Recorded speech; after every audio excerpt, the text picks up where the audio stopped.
video to show up in my YouTube studio so I can make it live. It's not showing up yet.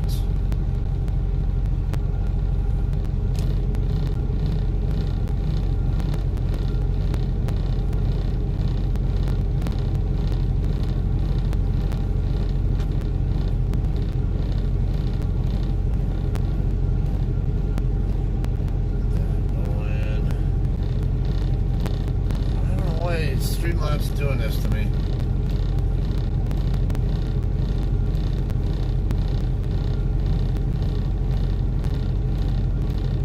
I switch over and then come back.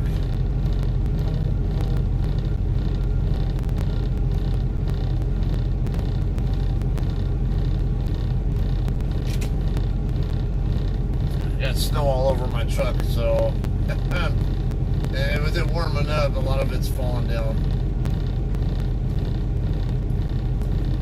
I'm not going to keep screwballing around waiting for it to show up in my freaking studio. I guess I'll just use my phone. I don't know why it's doing that.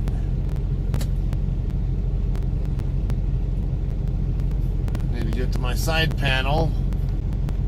But I had a transflow, I think a replay from my dispatcher coming in.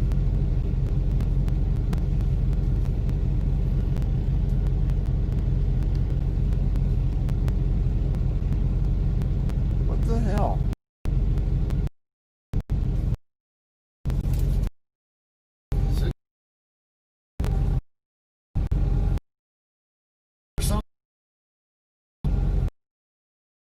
Either. Sorted by date. Well, there it is, finally. One thing or another with Streamlabs, I swear. Live, Vega, Texas to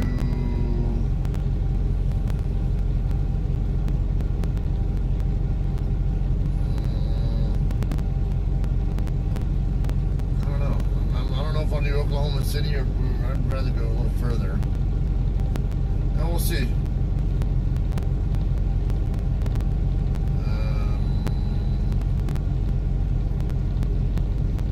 Damn it.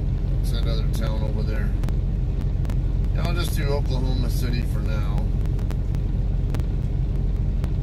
I'll probably go a little further. There's a Love's further down now. It starts with a, the city starts with a C. I'm just brain farting on the name of it, which happens a lot.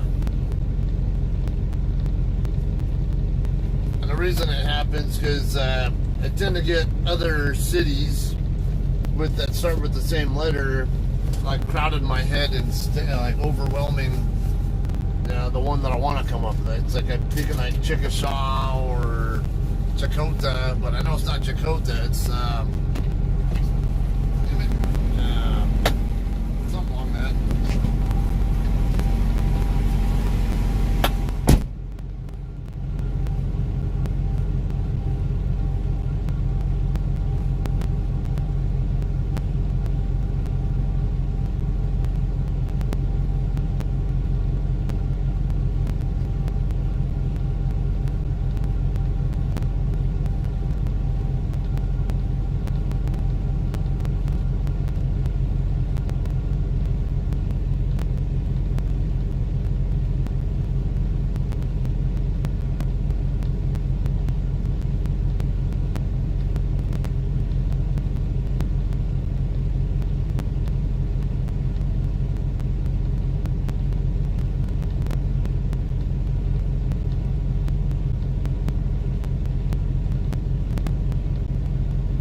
buildup on my windshield. Bye-bye. Woo!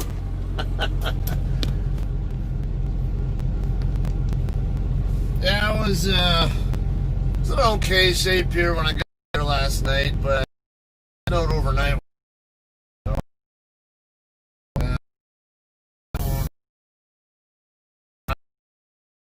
Texas at the Pine. Getting ready to roll. Got a delivery in Clarksville, Arkansas tomorrow morning at 7:30. Yeah, 7:30. So I'll be running from here all the way over there. It's 530 miles total. Figured halfway. Actually, Oklahoma City would be a little bit more than halfway. You trying to do a U-turn setup or something? I think he is. Yeah. Camera works better looking that way. So this happens a lot here. These spots over here are a pain in the ass. There's this same lot in the same area. I think a few spots over. Yeah, Rich, find the speed. Get on here, pilot. Follow.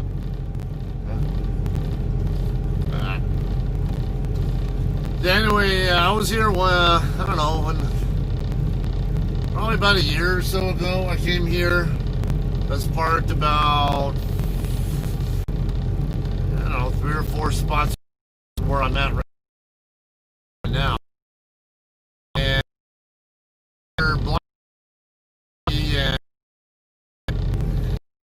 let's go turn around and side. I didn't get that, but now he blindsided in. He did have to go and make some corrections and stuff to get it in. Okay, that's not a smart idea there, Peach. So FedEx going by while he's trying to blindside in, and you know he might need to correct.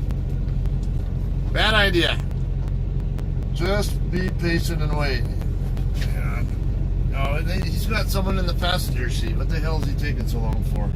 And he's got all that space. He's treating it like there's a lot less space to work with than there really is. Alright, anyway. Yeah, he's getting too picky about what spot I think he's parking in. And okay, here's another problem. He's got no room to work with there. Well, I mean, I get the trailer angled back a little bit better, but you don't necessarily have to try to force yourself into. The trailer's just going to go right back to, rotate back in the same direction it came from, because he's so fixated on trying to side with no room. He could have made the room.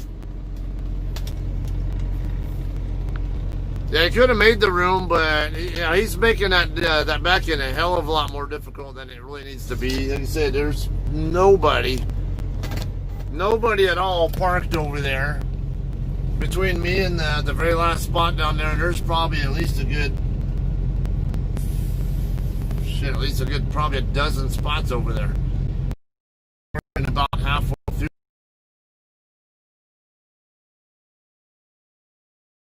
that. Now, don't let people tell you that you should never blindside. No, there are times you have to blindside, and that kind of situation there where there's nobody to hit is the best time to practice it, because you do have to work on your blindsiding. So they've got this knucklehead here going by and blocking him from resetting again. Imagine that. Now he's going to be in my way. This guy or somebody else blocks me, but I gotta watch my tail, because I don't want my tail to hit that flatbed, whatever he is, guy over there. Morning, Matt, Corey, and Jim.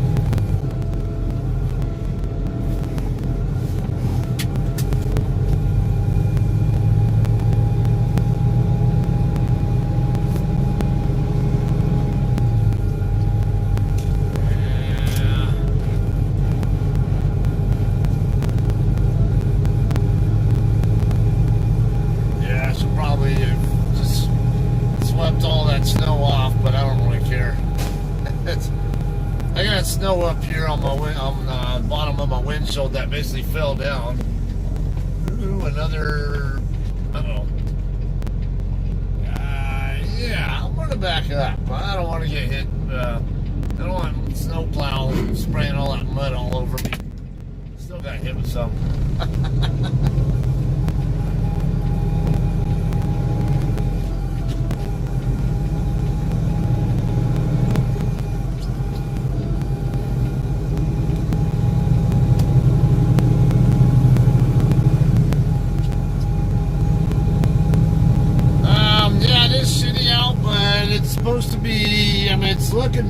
I thought it would. I looked at the traffic speed data, and it looked like the traffic's moving better now than it was earlier, and it's actually green. So. Yeah, what are people doing? Taking a 30-minute break in the fuel oil?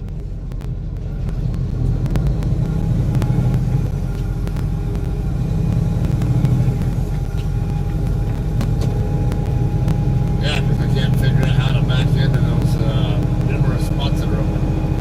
Yeah. Just sit a little parking spaces. Someone doing higher in the fuel oil.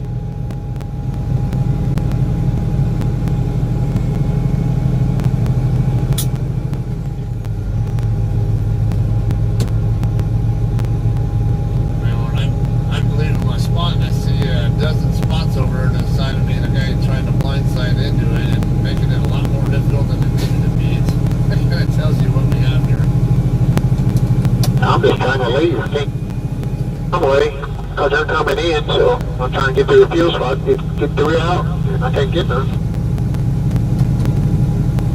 Yeah, I just about have the same problem.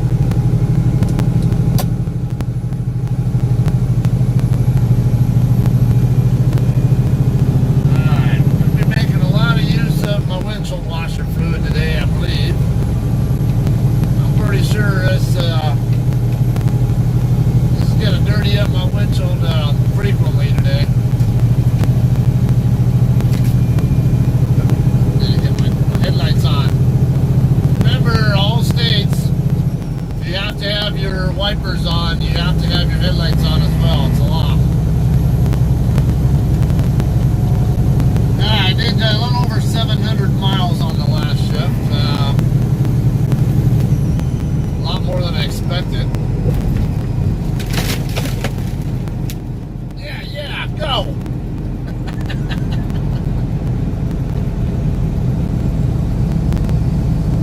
That'll teach people not to tailgate me.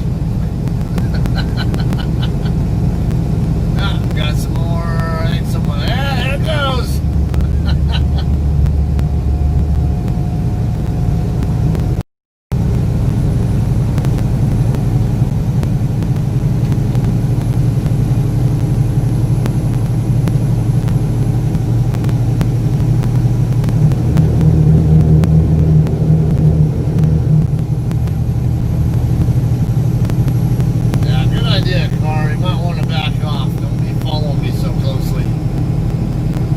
Falls down and hits you, that's your own damn fault for following me too closely.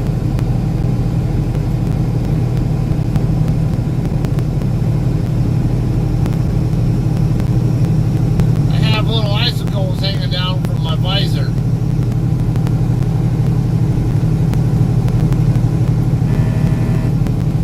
I heard someone on the CB not too long before I went on duty talking about how the westbound side over at mile marker 9, I guess, had some kind of an accident. But I didn't hear anything about this side.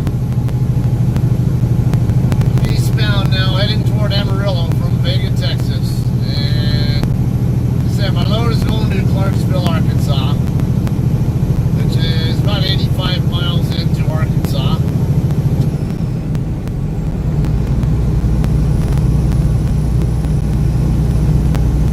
Yeah, this road's actually in pretty good shape, it looks like.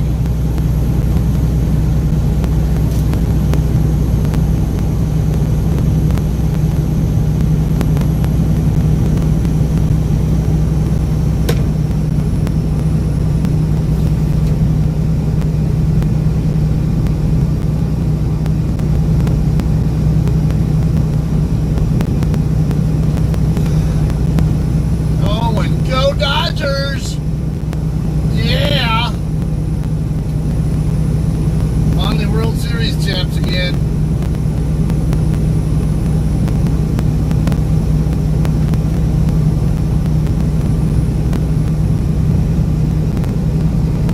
That was actually a good game too.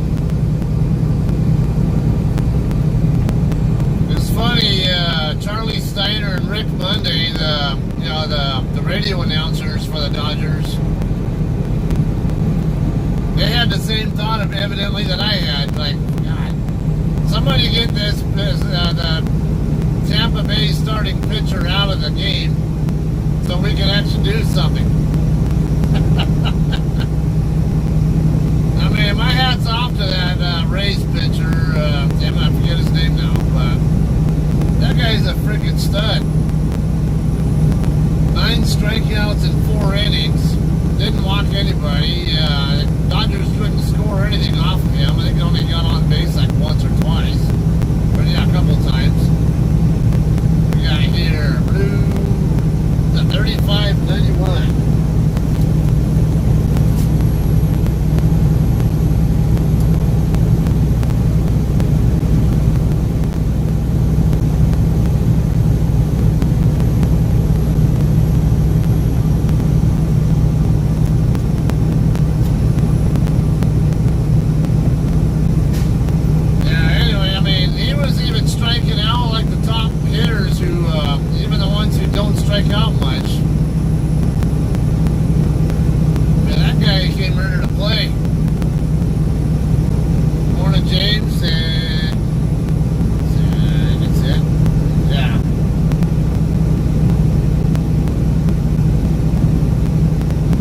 Expecting snow all the way across the Texas Panhandle. May also get some, probably a rain and snow mix in western Oklahoma. And then I think by the time I get over near like Clinton or somewhere, yeah, about maybe 60 miles into Oklahoma, it's supposed to be rain only.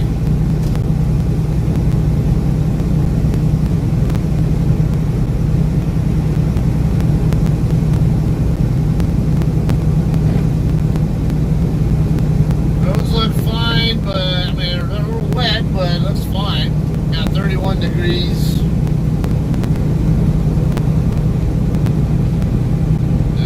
We'll definitely have to keep an eye out for traffic that maybe slid off the road, though. Those are always signs that there's black ice in the area.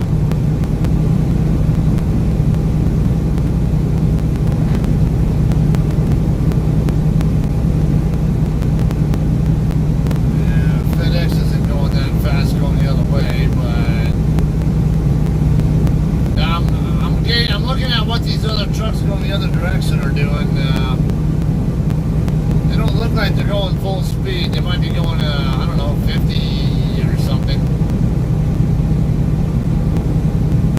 Well, at least those trucks there were. I mean, I'm going faster than that right now, but say everything. I mean, I think just the ground around the area. The road probably looks worse than it really is. So much traffic coming through here.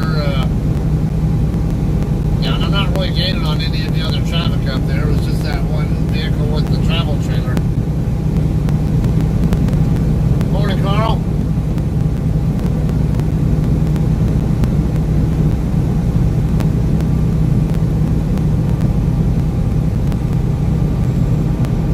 I checked the weather forecast. The only place I'm expecting any real issues with snow is here in the Texas Panhandle. Maybe just a little bit into Oklahoma, but not too much.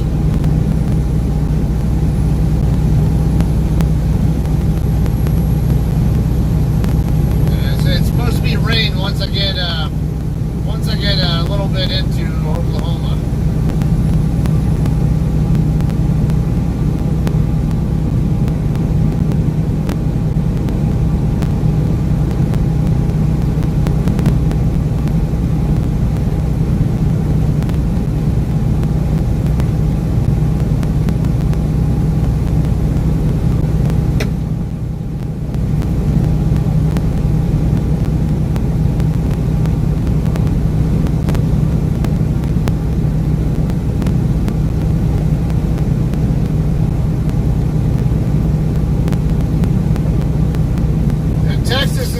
Concern for me, James. I'm not worried at all about Oklahoma.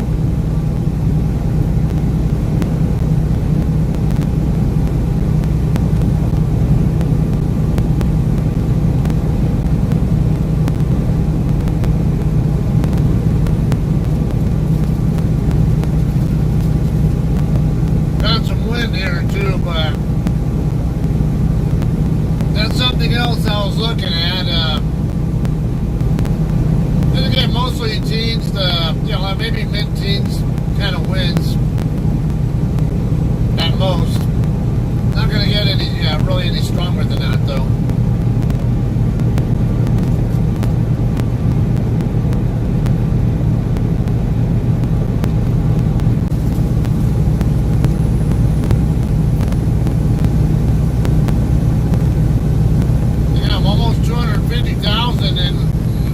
Without power, that's like half the city, isn't it?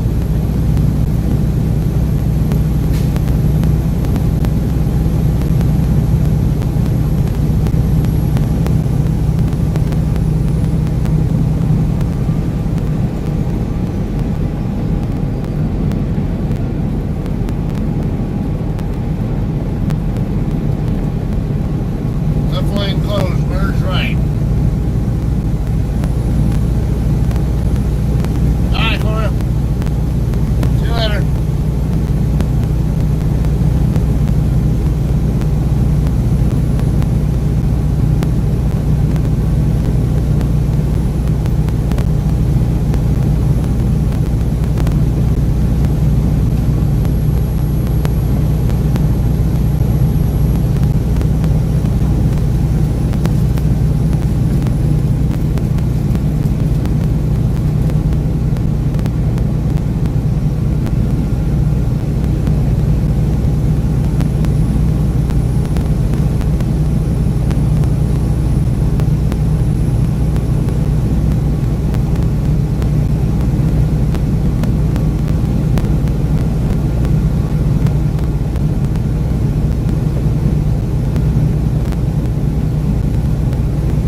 Oklahoma City was supposed to even get snow. They were just supposed to get rain. Cause I've been checking the weather forecast there.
For Christ's sakes, can we merge without coming to a complete fucking stop? The governor's coming. I can't believe they're going this fucking slow over there. There's nothing wrong with these roads. Wait till they get over and go west. Yeah, this road's just fine.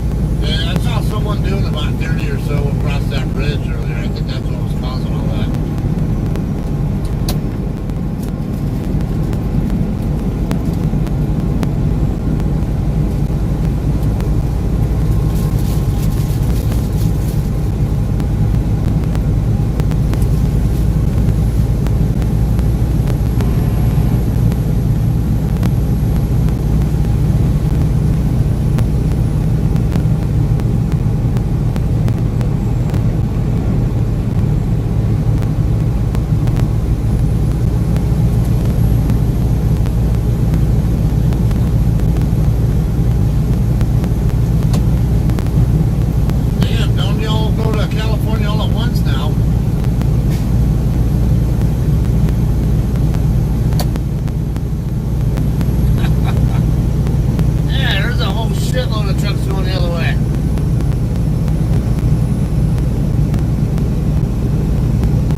Cadillac Ranch.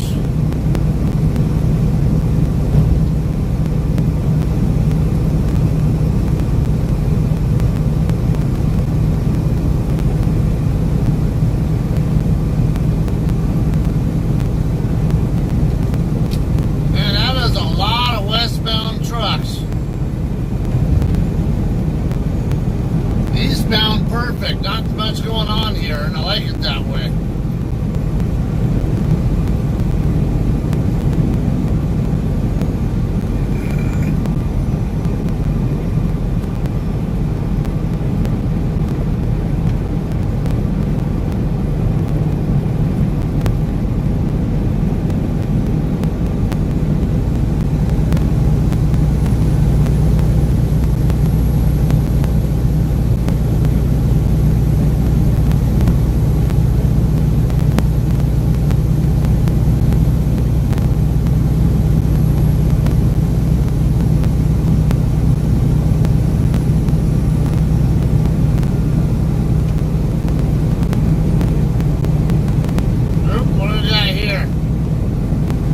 Overturned, I guess, yesterday or something. Or earlier this morning, who knows? This is, yeah, it's not new.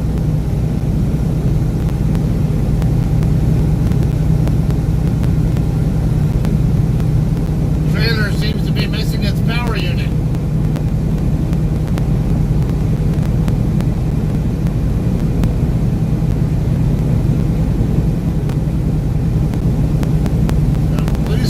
Traffic that I have to interact with is exactly what I want to see. Any kind of interactions with other traffic is that much more risk of having an incident.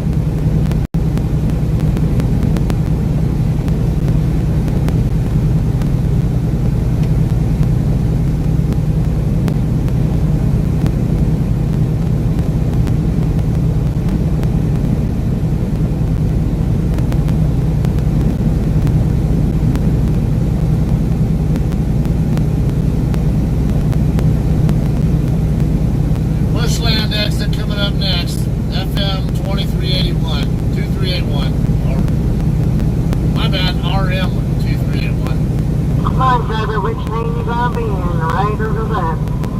Thank you.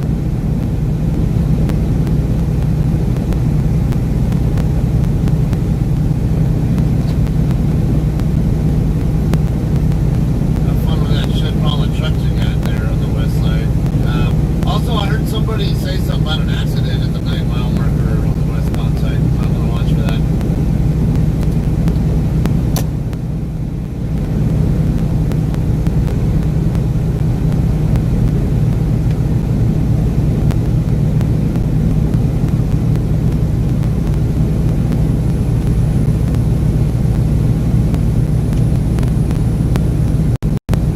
Now I'm going over 60. I'm not seeing anybody off the road here. Especially with that much westbound traffic, if there are problems on the road, you'd definitely be seeing at least the four-wheelers running off the road, if not even a few trucks.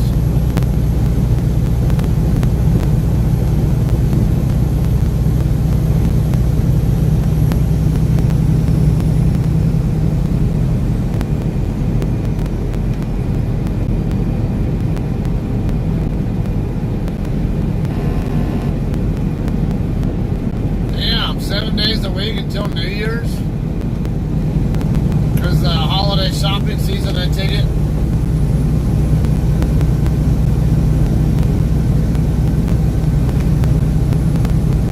Gotta make sure Santa Claus gets all his Christmas present wishes from all the kids.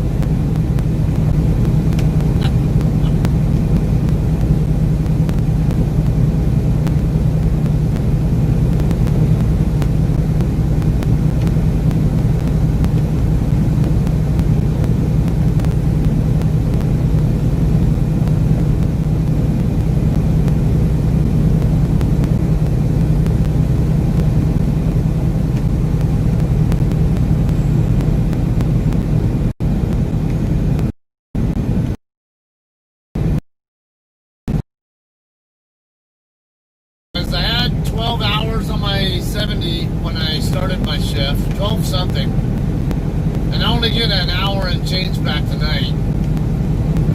I'm going to be using at least 9 or 10 of those hours, so I'm going to be down to probably about 3 or 4 hours left on my 70 by the time I get to Clarksville. I can use. I guess I can use those to roll into the 9+ hour recaps I get tomorrow night.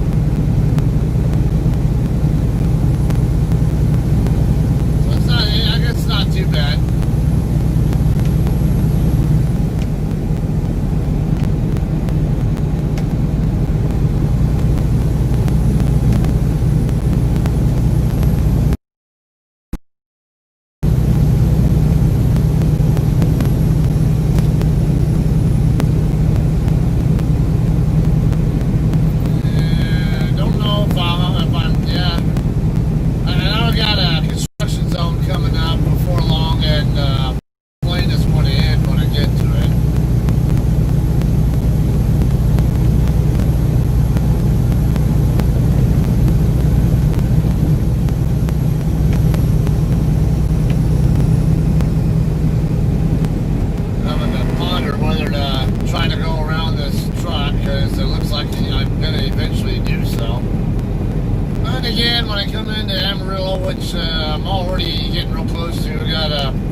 Coming up right here on the right side.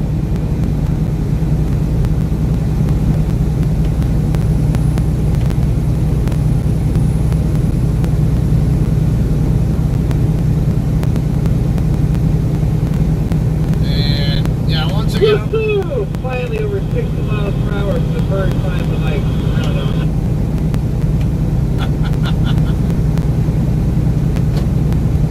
Must be going the wrong direction. Go eastbound, you won't have that problem.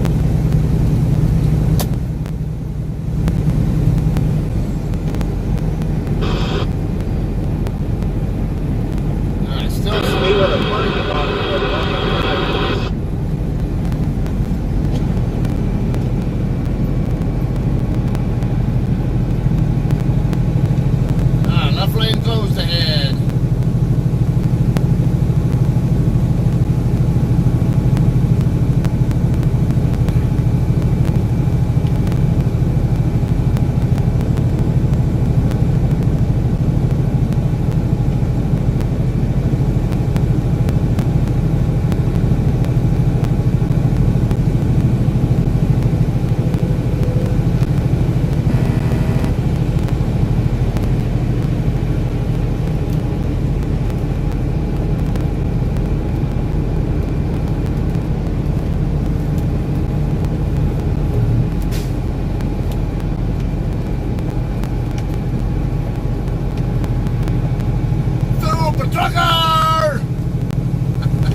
trucker back there.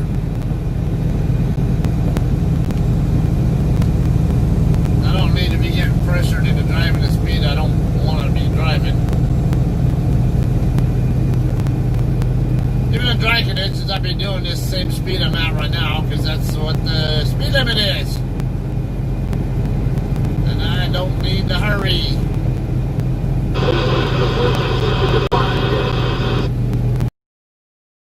Traffic either, so all this space is great.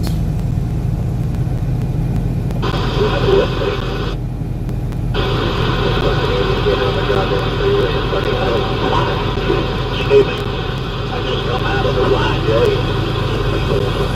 There's one truck that's just taking a snow trying to get to the fuel house. So James, when you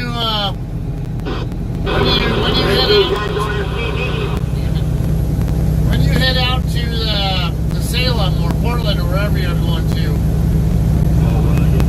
I know you're going to the Salem area for main trucking, but how are they getting you up there? Are they get on a Greyhound, or are they going to fly you up to Portland or Salem or what?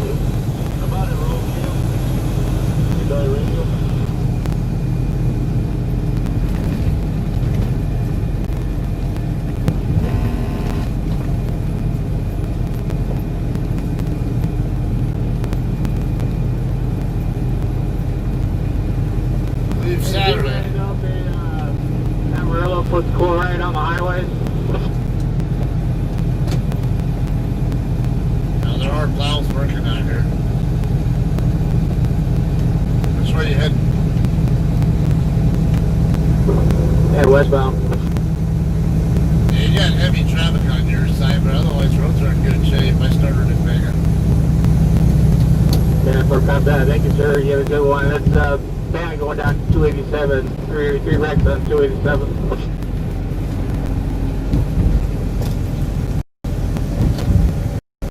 Before I left Vegas, somebody else had said something about the westbound side having an accident or something around the 9-mile marker. After that, just will be safe. Come on, you want over? I know you don't want to camp out behind that truck, and I'm kind of heavy in this hill. Well, you're getting on 27, aren't you?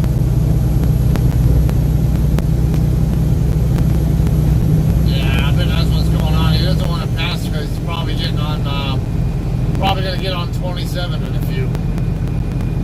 Greyhounding up, okay. Advanced pavement maintenance.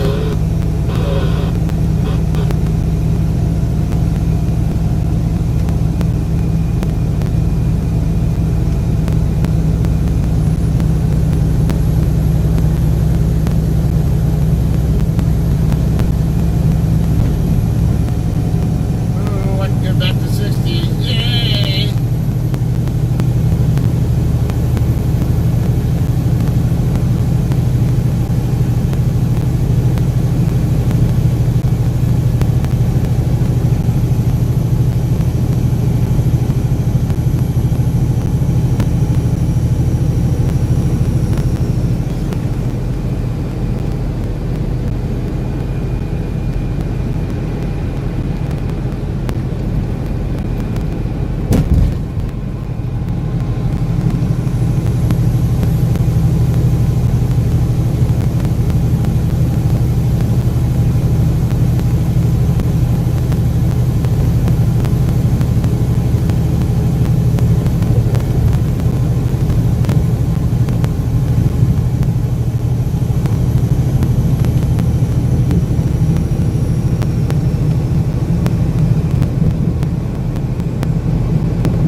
responded to him already.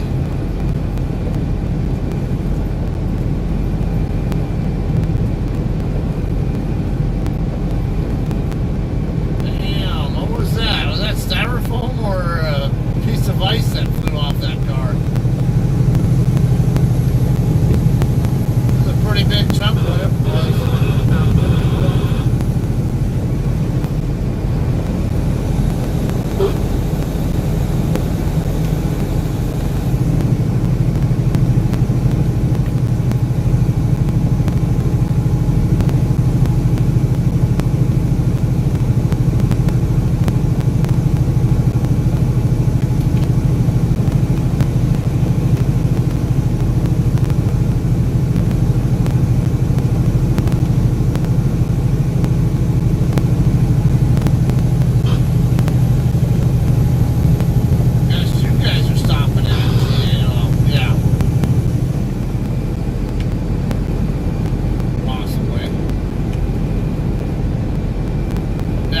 Road a couple miles up where the TA and Loves are at.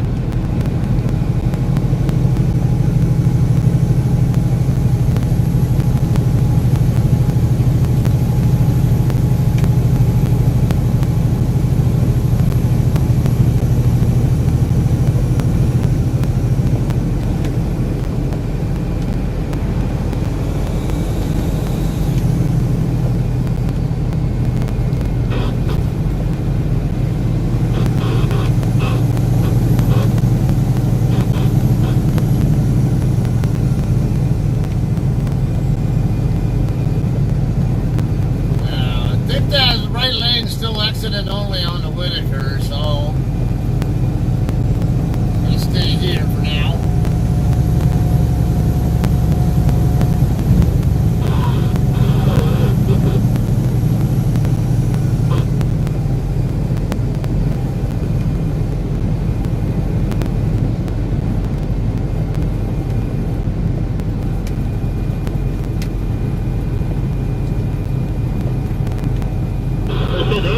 Down at 286.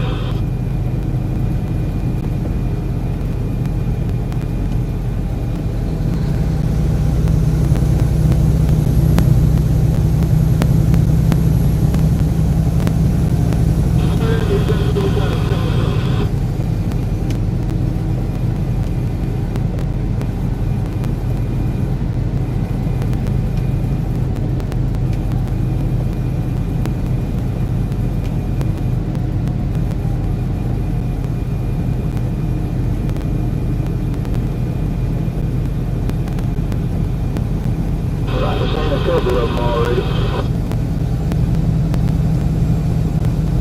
Halfway come up on Wilson.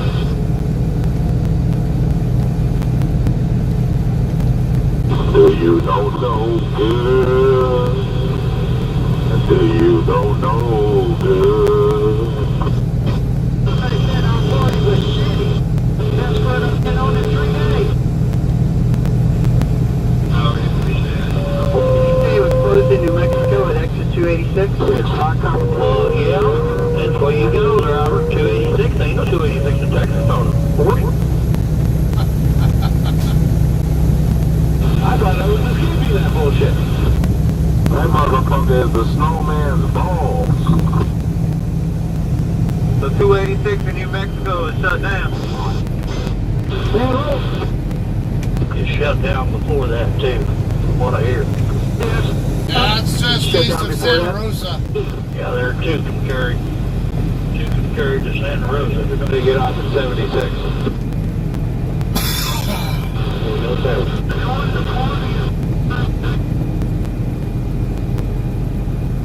What was that? Was 287 shut down at? I said exit 286 in New Mexico was shut down. Oh, okay. I just came off 287, 287, down through there. There's so many AB City. Except for damn high-speed J2 went south down through there.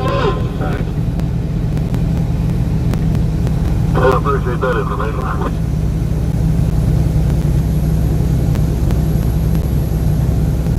Hell, they ought to have it open back up by now.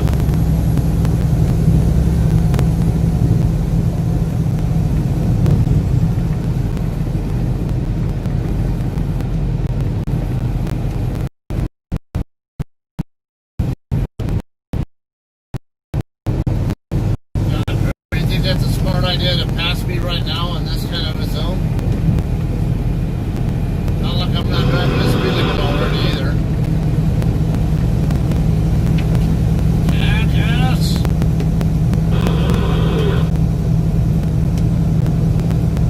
I have a mic on my radio.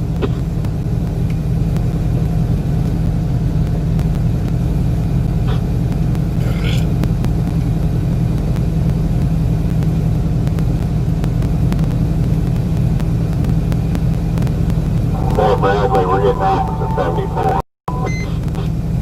Yeah, boy.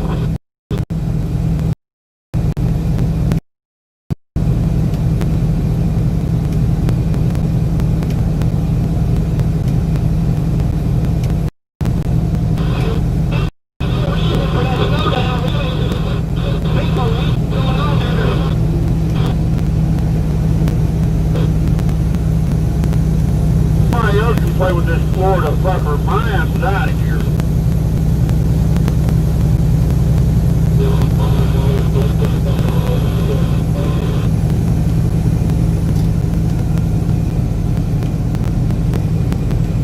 You said you're going to Florida. Florida is just as bad. They've got coronavirus, remember?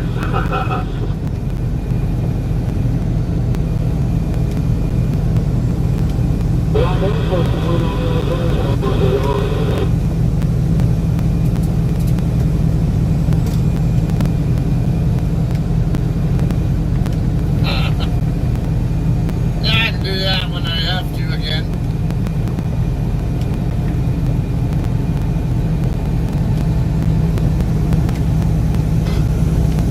There's a lot of westbound traffic though. I don't know what freight markets they're all coming out of, but it's like a lot going toward LA, Phoenix kind of region.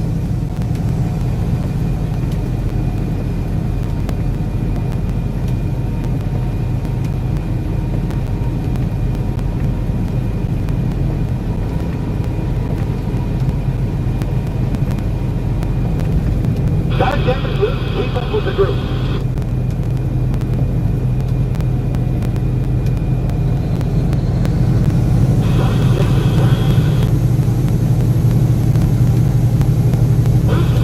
Damn it, Bobby!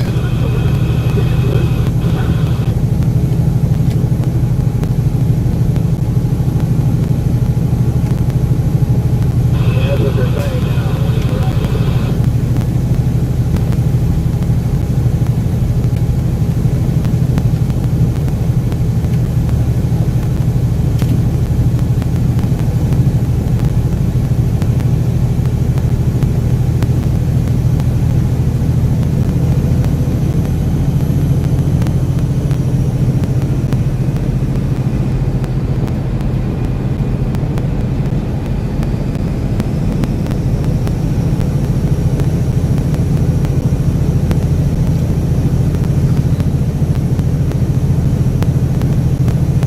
JCT, Black Freightliner, you know,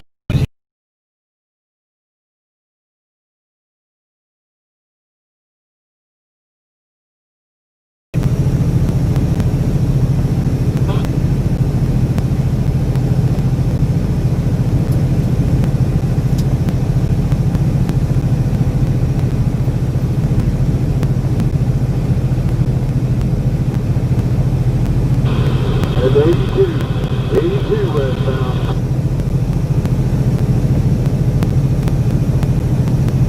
Say nothing but job security for these construction workers. They've been working on this road for freaking years. Samarillo area. another one here.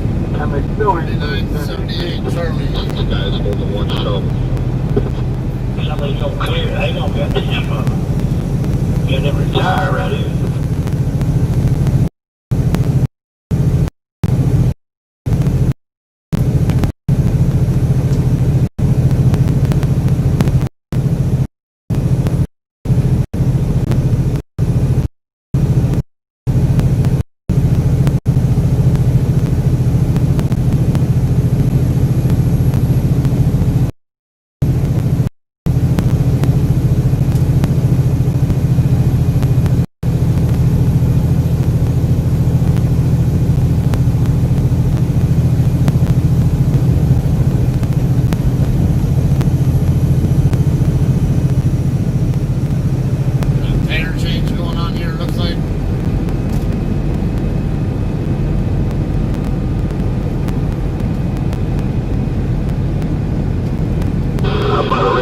19. Thank you, sir.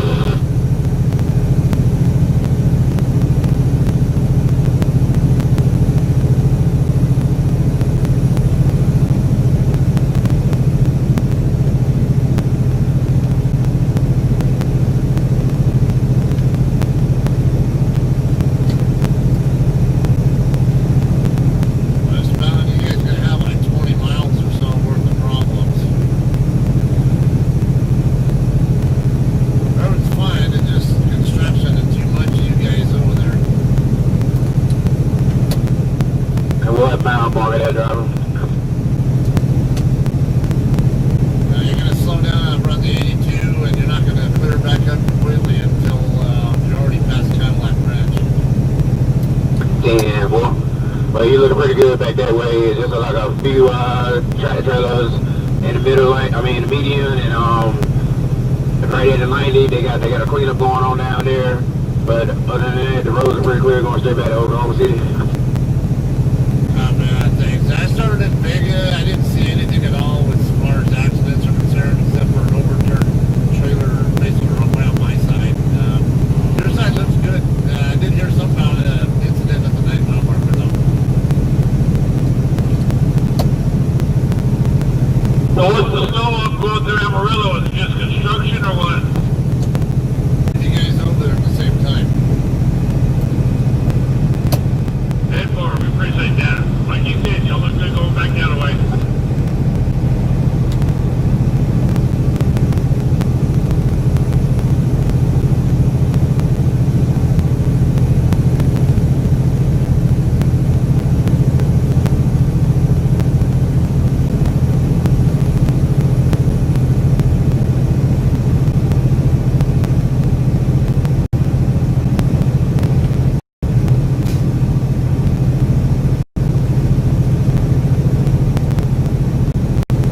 Westbound just past the 82 here. You got a couple big trucks on the shoulder.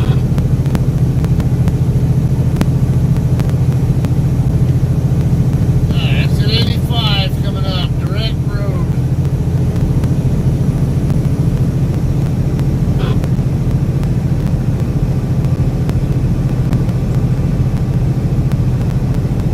Yeah, got about another 10 to go to get to Conway, Texas.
Keep tabs on all of them. This is a drive-in LTL. A lot of the LTL trucks I know tend to run in the middle of the night. That's a reefer. That's a drive-in.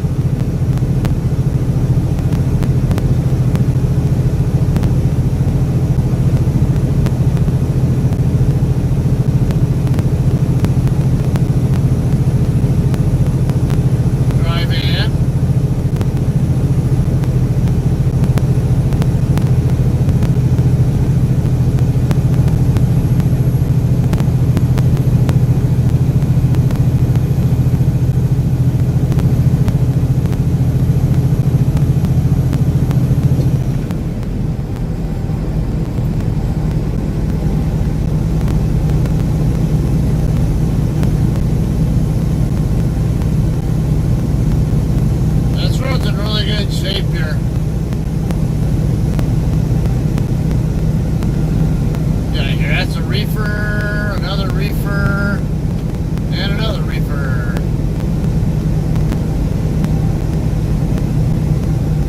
Exit 87, FM 2373. Drive in.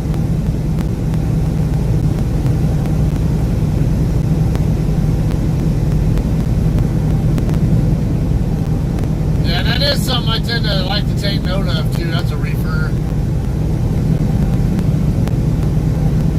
Drive in, reefer, flatbed, reefer, and a drive in. That's a reefer.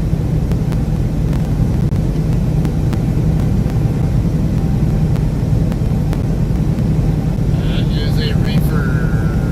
Nope, that's a drive in. So I thought I saw the status gauge on it, but there was something else.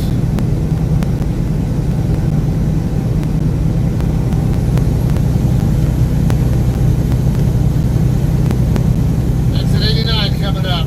FM 2161. I have 177 or so miles. 176, something like that. Miles total to do in Texas. I'm at the 89 right now, so a little bit less than 90 miles to go until I'm in Oklahoma. That was a reefer.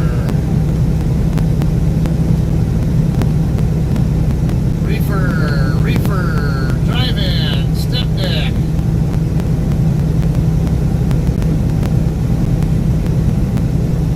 Yeah, LTL definitely be picking up big time soon. That's a reefer unit.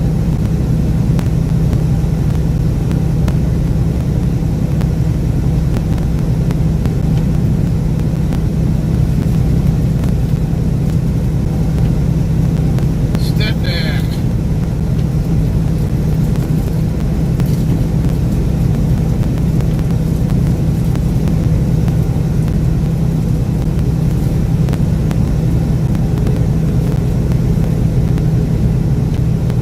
Drive-in, reefer, tanker, I guess I'd call them. Drive-in, LTL, reefer.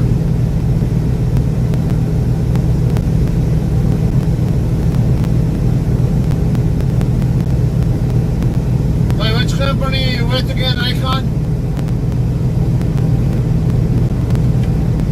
Drive-in, reefer.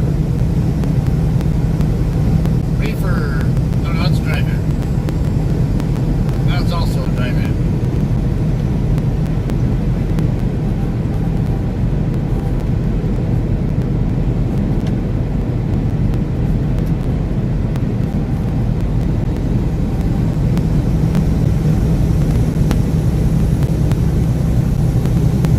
Now, like a week or two ago, I noticed for the first time a night truck pulling actual night LTL trailers. And Cody was telling me he's seen them around because he drove for night for a bit, but that was the first one I'd actually seen myself.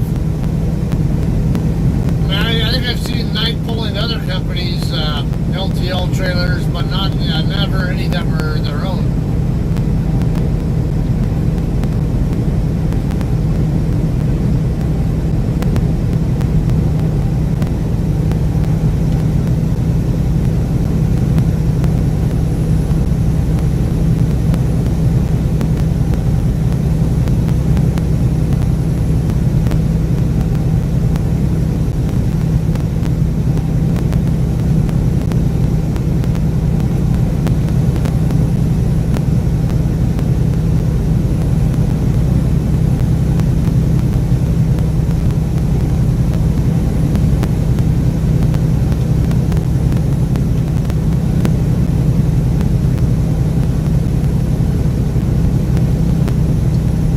LTL means less than truckload. Basically, any company that's pulling double pup trailers, those are LTL trucks.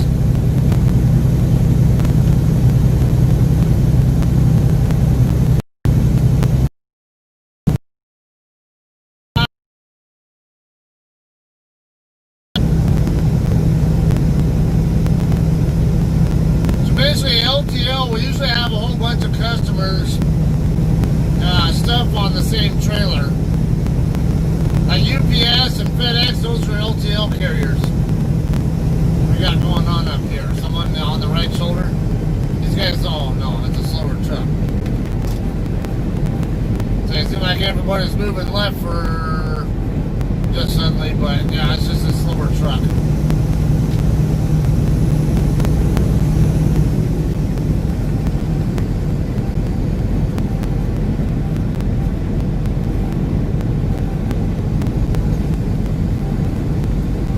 Small mom and pop, all right. So, are you going to be staying on the reefer side then, Econ, or do you have doubles, triples already on your license and are going to switch to that side, or what?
Texas coming up here, Highway 207.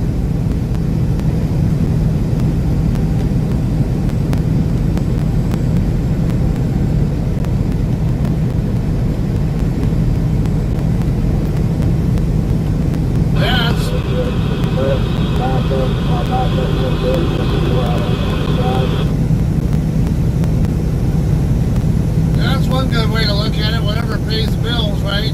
Or makes you money.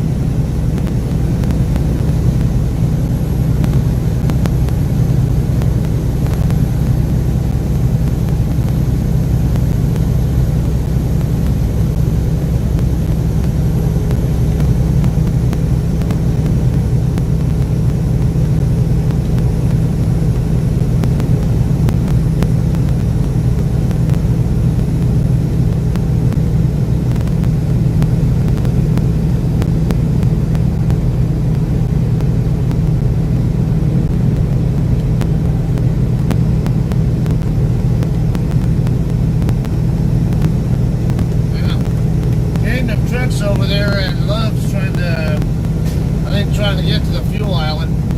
It's wrapped all the way around the building, but that's a small Love's there anyway.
Replies, because I did respond on the air.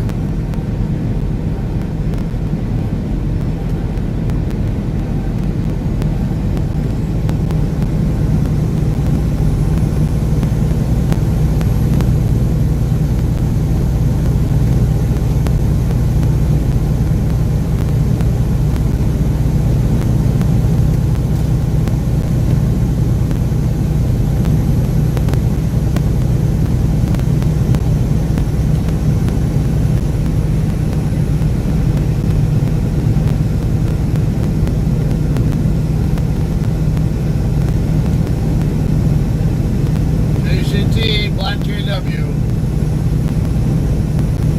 4143 Charlie.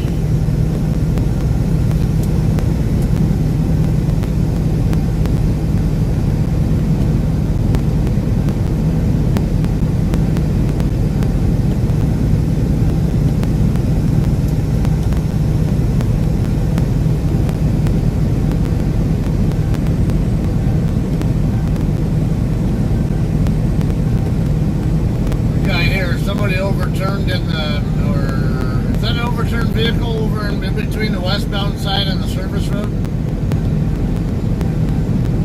No, it's just somebody stuck off. Yeah, they look like they went off the road, but is that recent or is that old? The reefer trailer overturned and then the tractor's upright. Damn.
Questioning if my right side rear my right mirror heater is working or not.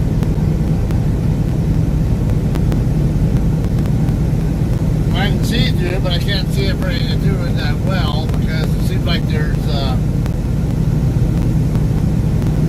like ice still, like, you know, some ice on it still. And my left mirror looks fine.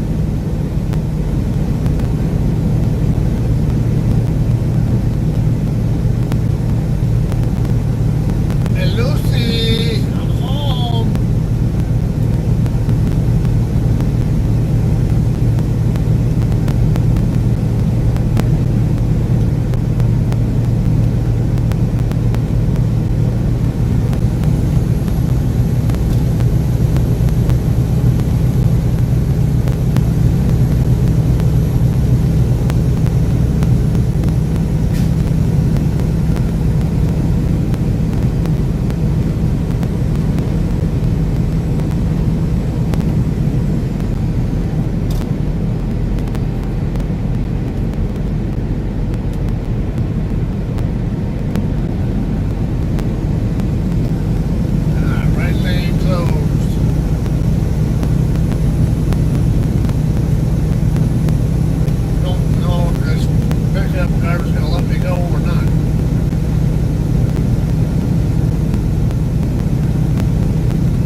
FM 2880. About 70, a little over 70 miles to go to the Oklahoma line.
90s, or wasn't it? Or yeah, I think it was the 90s, right?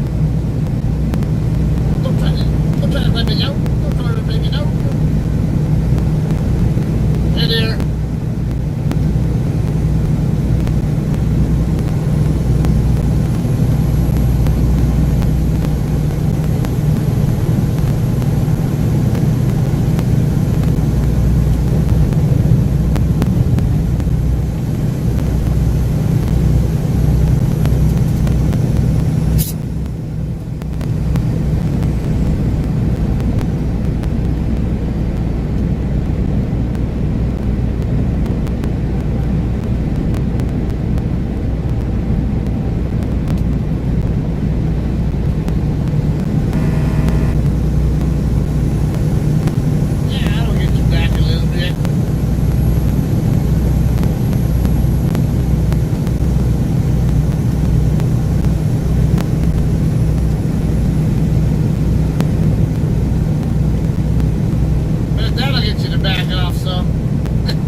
Sprayed on you.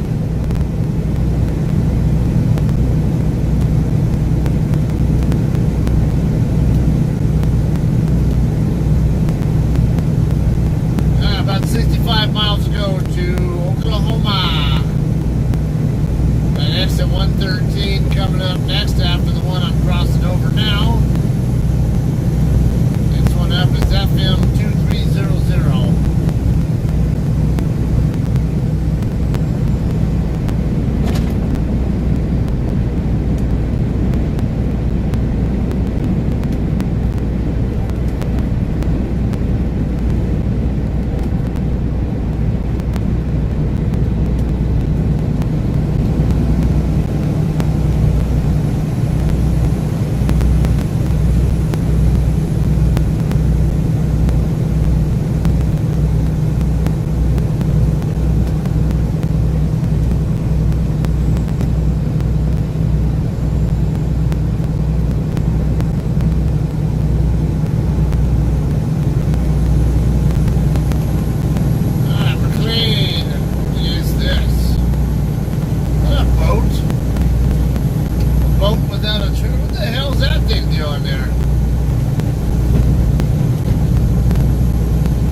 Cowboys news.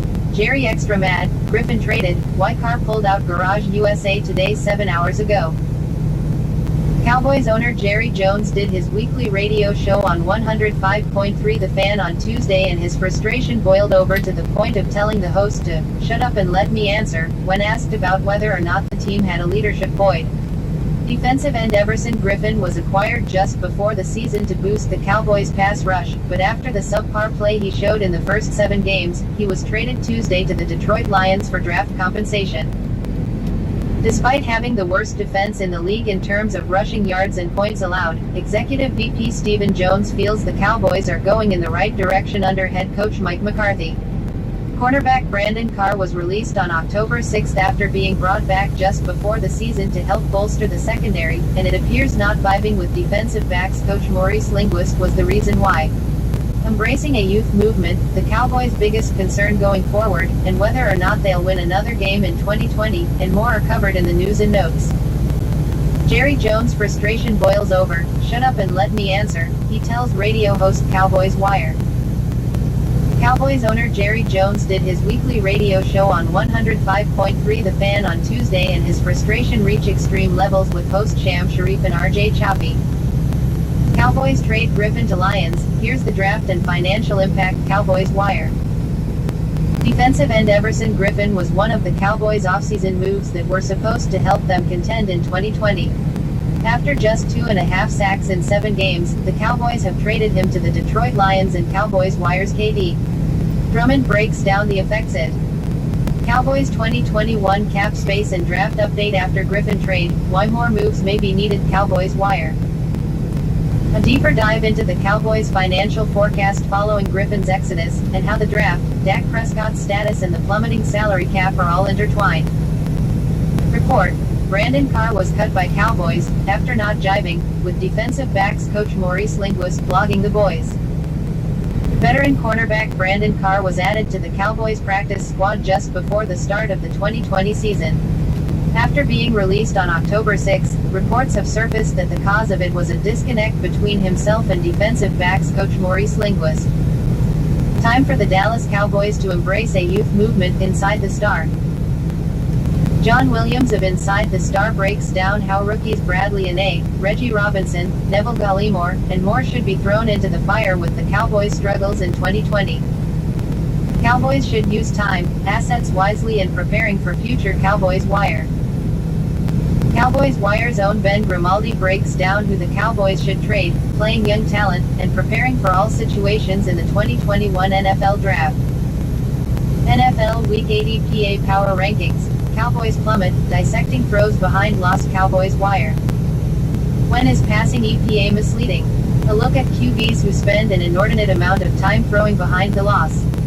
Also, the NFC East is terrible, and the Cowboys with cement.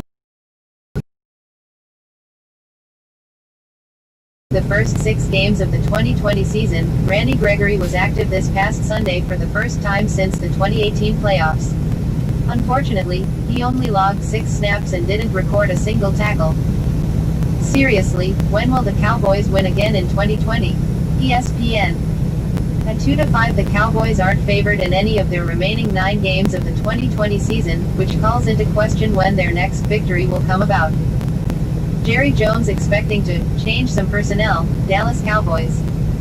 After a disappointing 2-5 start, Cowboys owner Jerry Jones said on Tuesday that some personnel adjustments will be on the horizon. Mailbag. Biggest concern moving forward. Dallas Cowboys. Injuries, bad coaching, lack of effort. The Dallas Cowboys mailbag discusses what's the biggest issue for the Cowboys going forward. Stephen Jones feels Cowboys are going in the right direction under McCarthy. Cowboys Wire.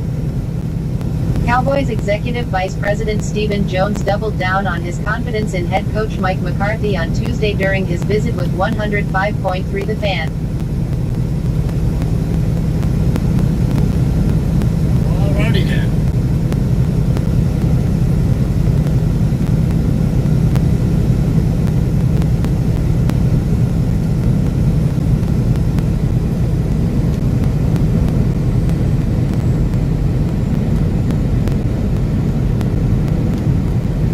Oopsie. Well, he lost his load. dry van.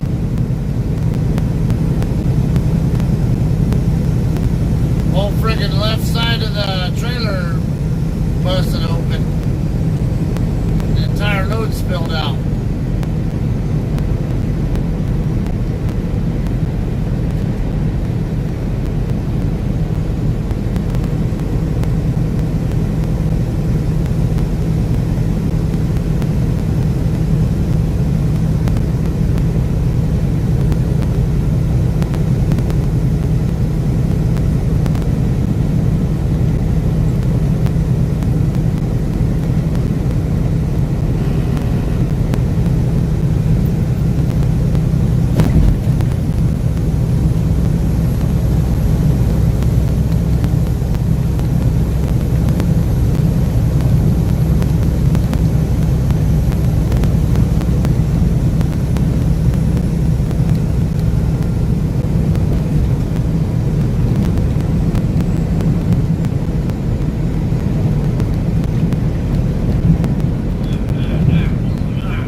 Wavy road giving me shaking baby syndrome.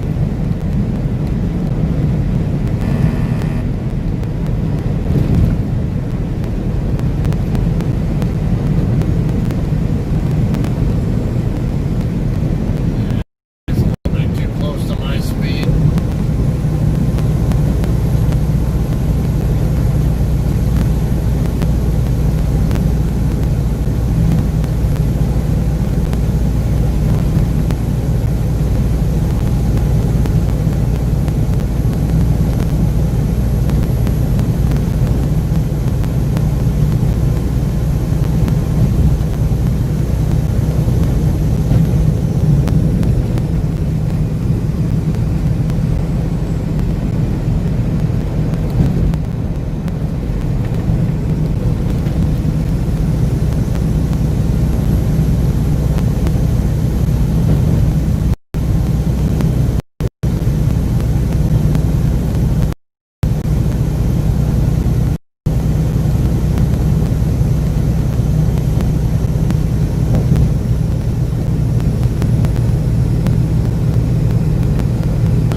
build smooth roads.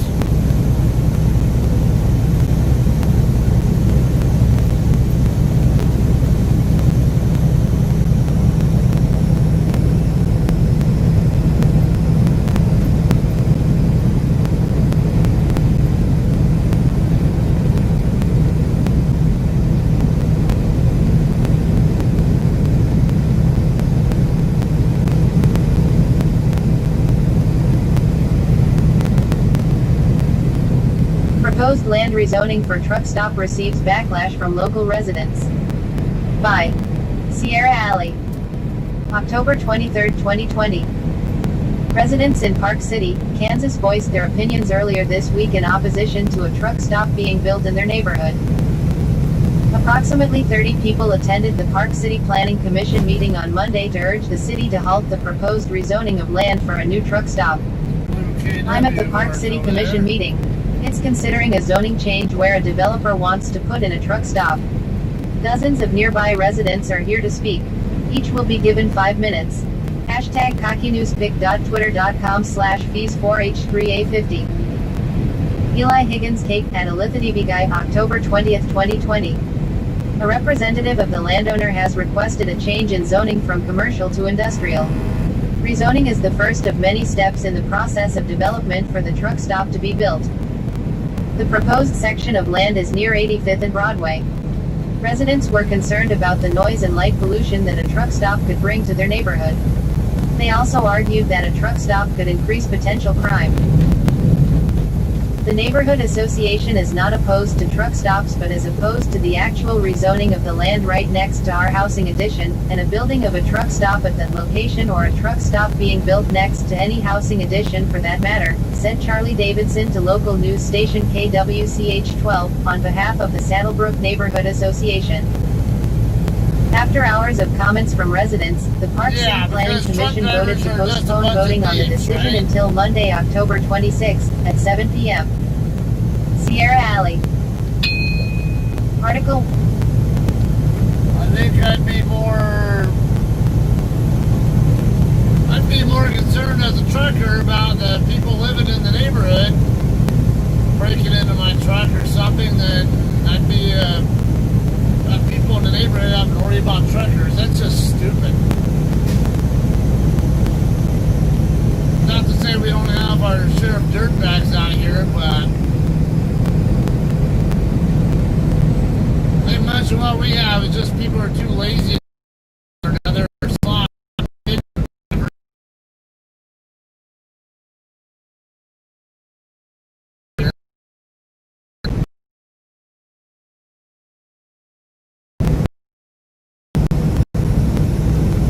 I wouldn't say that's a concern though. I've got another overturned one here. A truck laying on its right side. I think I saw somebody working it.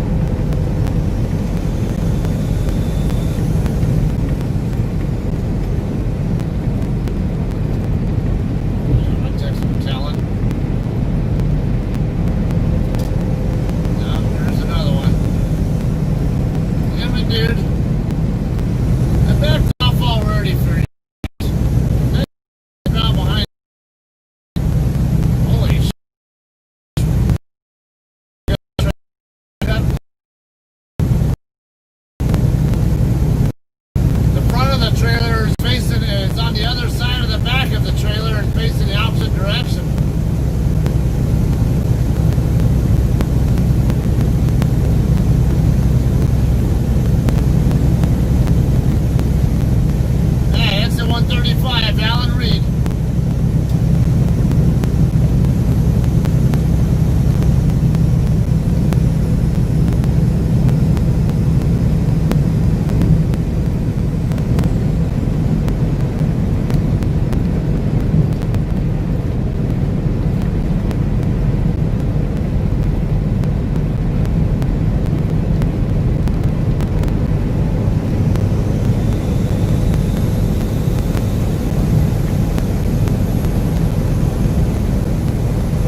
here?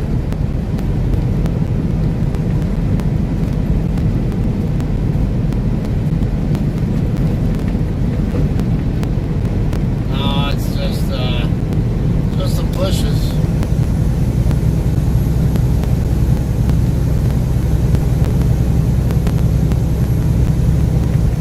Hey, Cheryl.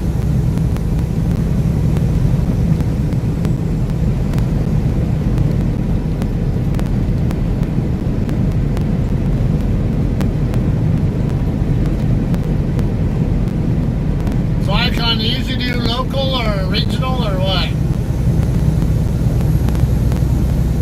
Or OCR?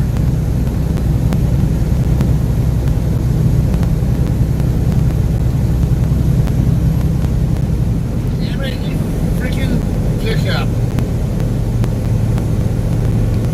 Hurry up. Damn it, you already fucked me already.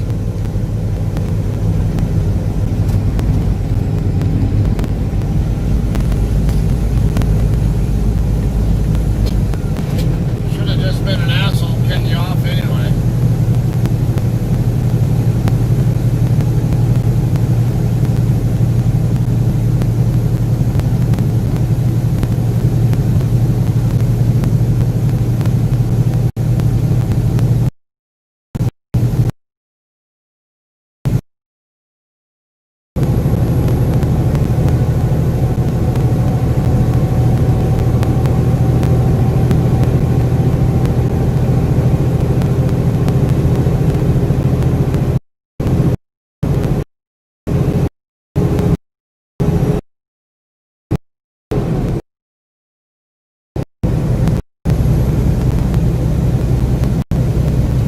McLean, next two exits.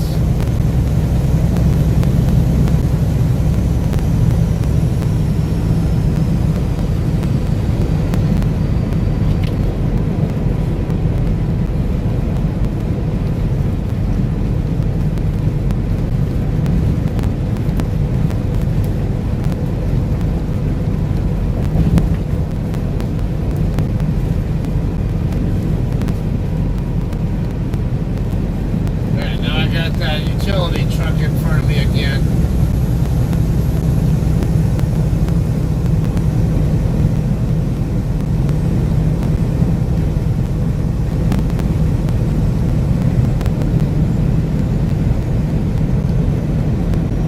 Oh, looky there. He's cog blocking the other truck now. Speeding up a little bit so the truck can't get back over.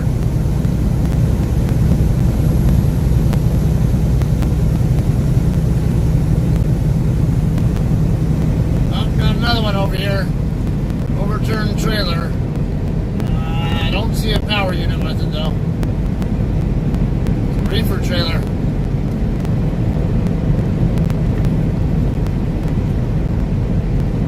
Looked like an owner op or something because they had a spare tire underneath it. Mega carriers don't keep spare tires.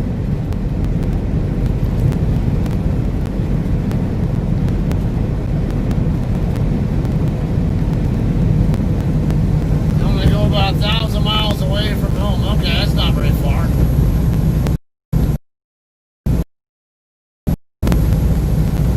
Yeah, you notice I'm, you might as well call me semi-regional. Really, I stay west, usually stay west of I-35. Once in a while I venture east. Also, once in a while I end up in other parts of the country, like the north or Pacific Northwest or even Florida or whatever. Not too often, but it does happen.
Buck and Troy Aikman were a mess during Giants-Eagles game. At the top of Thursday night's Giants-Eagles game on Fox, Joe Buck spoke a pretty good idea. With a 1-5 team and a 1-4-1 team, he said, let's throw out the records and watch a good battle in the NFC East. Motion carried. But Buck's plan was almost immediately abandoned by the inability of TV to allow the home audience to enjoy any football game. The Eagles scored on the game's first possession with a QB keeper by Carson Wentz. Troy Aikman then treated the obvious with the obvious. Well, that's the start they wanted. Thanks. That was quickly followed by a Joe Buck recital of a stat. Buck would sound so much more football enlightened if he ignored all stats. But he would recite his social security number if it were handed to him to read aloud. Wentz, he exclaimed, is now second in the NFL to the Cardinals' Kyler Murray for rushing touchdowns among quarterbacks. So what? Buck just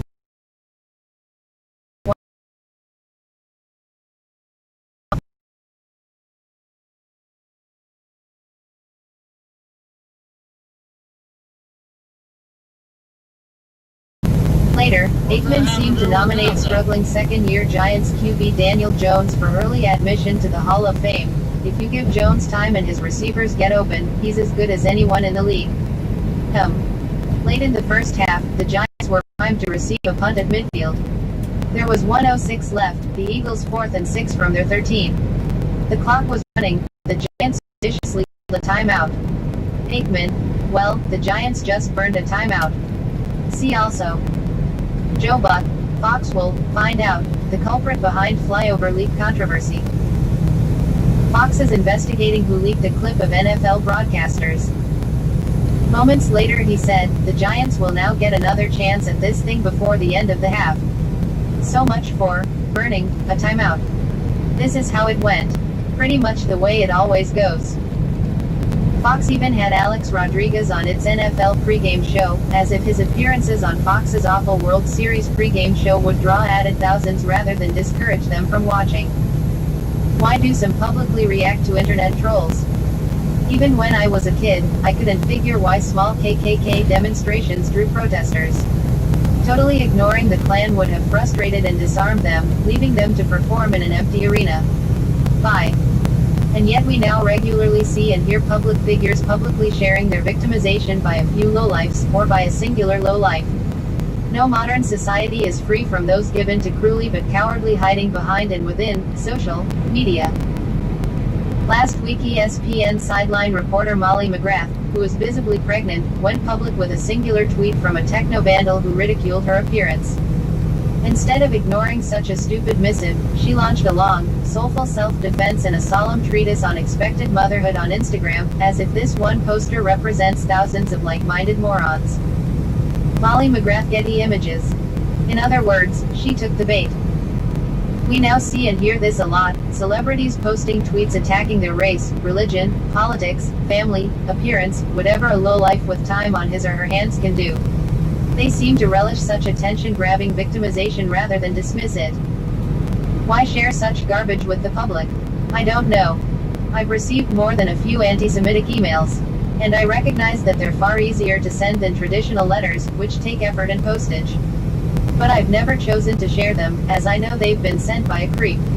I delete them. All gone. At the turn of the last century, as the story is told, there were two automobiles in the entire world, and they collided with each other.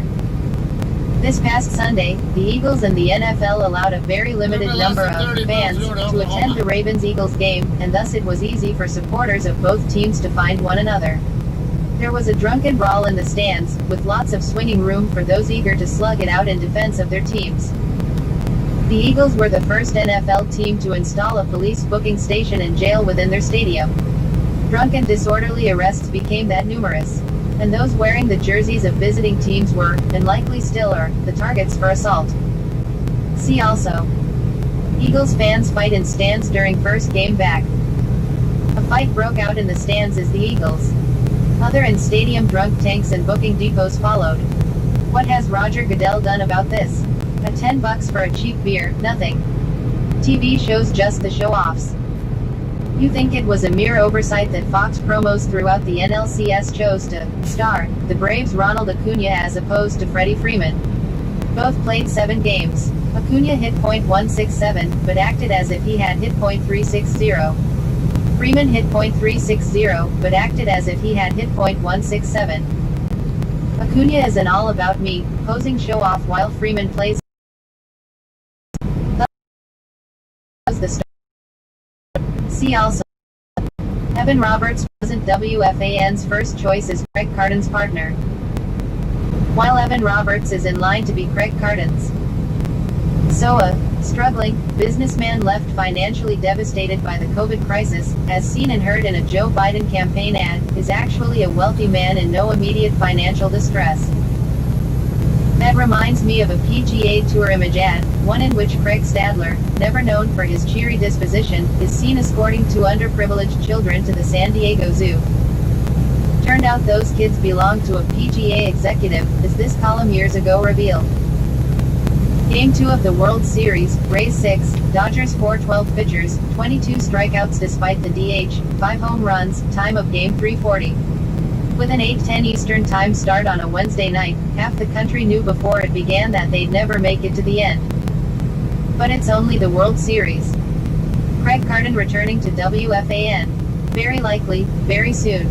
For better or worse, he's allowed to make a living, especially with nearly $5 million due in restitution, and even if the station is now overly reliant on gambling ad revenue and gambling chatter.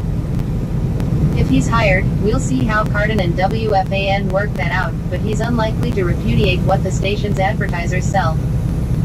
And based on that HBO documentary, Carden still suffers from a dangerous sense of excessive self-entitlement. He still thinks he's extra special. One more on Doc Emmerich, from reader John Ratomski. When the tough guys on the 3rd and 4th lines came on the ice, Emmerich would say, 6 Dobermans, 1 tennis ball. Article 121 of 141. Amazon just announced a new perk for Prime members, Clark Howard. If you're a Whole Foods customer who enjoys the convenience of contact-free grocery shopping, Amazon just made things a whole lot easier. The world's largest online retailer has launched free, 1-hour grocery pickup at Whole Foods as part of its $119 a year loyalty program, Amazon Prime. More retailers, especially grocery stores, have upped their curbside services in recent months because of the coronavirus pandemic. In this article, I'll tell you what you need to know about Amazon's latest perk for Prime members. How does 1-hour Whole Foods curbside pickup work? Because I'm a Prime member, I was able to explore how curbside pickup works inside the Amazon app. To opt for curbside pickup, Prime members can log on at Amazon.com or the app and select the Whole Foods Market tab. After you've chosen the items you want, you can select the 1-hour pickup window at checkout. Amazon says that most of their customers who use the app to check in when they arrive at Whole Foods have to wait only about a minute before their orders are brought out to their cars. Where is curbside pickup available? Curbside pickup is available for Prime members at all U.S. Whole Foods stores, Amazon announced in a news release. Advertisement. See this map of Whole Foods locations to find one near you. Is 1-hour curbside pickup free? For Prime members, 1-hour curbside pickup is free on orders of $35 or more. If you don't meet that threshold, the cost for pickup service varies. Here's a screenshot of a Whole Foods order under $35 that I put on the Amazon.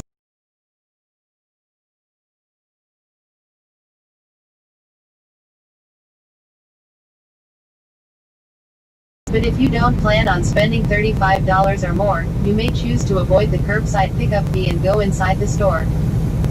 If you're interested in curbside money on groceries.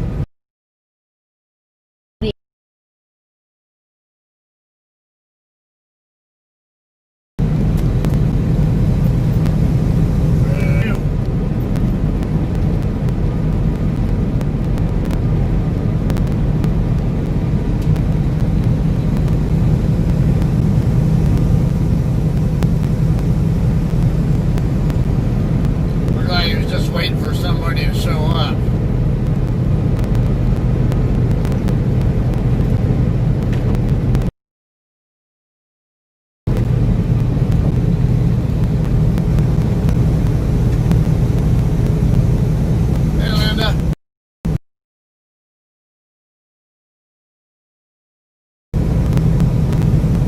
you were down here on I-40 not long ago.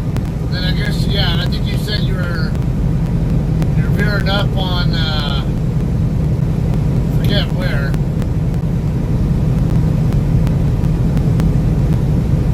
I don't know if you went up 287 or a different route.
Texas. Officials in Idaho say an off-duty police chief stopped a potential shooting in a campground just west of the Salmon Shelley National Forest after a gunman fired at a group of campers, calling them F-in Californians. The incident happened at the start of August, but the Custer County Sheriff's Office provided more details on the incident in a report.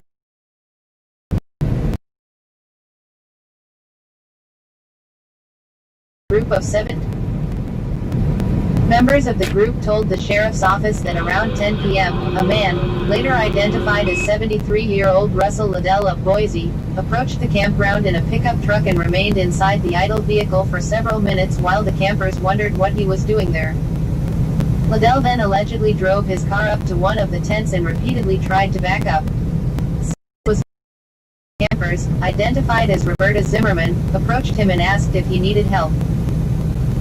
Liddell reported they were in his spot, and complained of, all you in Californians coming up here with your goddamn fancy toys, though Roberta Zimmerman said she told him they were from northern Idaho. He warned another camper who threatened to run him off that he had a .45, the report said. Thousands of people have moved from California to Idaho in recent years, and there is well-documented resentment towards transplants. Most popular. Why fighter jets flew over San Francisco on Thursday. Berkeley encourages Hills residents to leave area ahead of Sunday's wind event. Large tanker fire shuts down lanes on I-80 in San Pablo, triggers shelter in place. La Nina is here. What does that mean for Bay Area winter? Alleged gunman who railed against in Californians at Idaho campground shot dead. Proposition 21 explained. Why does Gavin Newsom oppose it? PG&E issues shutoff warning due to weekend Bay Area wind event. Brian Zimmerman then confronted Liddell, with Zimmerman telling the sheriff's office he saw Liddell stumble out of his truck appearing to be intoxicated. After Liddell got out of the vehicle, campers said they saw him rummaging for something in the back seat, when they heard the sound of a slide of a semi-automatic pistol being racked, the report said. Zimmerman then retrieved a .40 caliber pistol from his pocket, and held it along his leg. The report said Liddell then turned and fired 2 shots at the campers, but Zimmerman fired about 5 shots back at Liddell, killing him. Liddell's firearm was retrieved, and the group then notified authorities. No one was hit by Liddell's shots, the report said. The sheriff's office said the Eastern Idaho Critical Task Force has taken over the investigation and no charges have been filed. You can read the full report here. Article 123 of 141. Back to the Future writer. The other truck.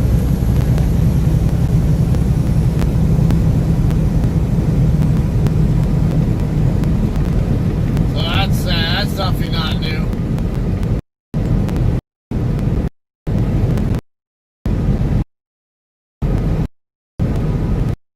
It's an half mile. Looks like it's closed. I just saw the sign over there with the flashing lights that are not flashing.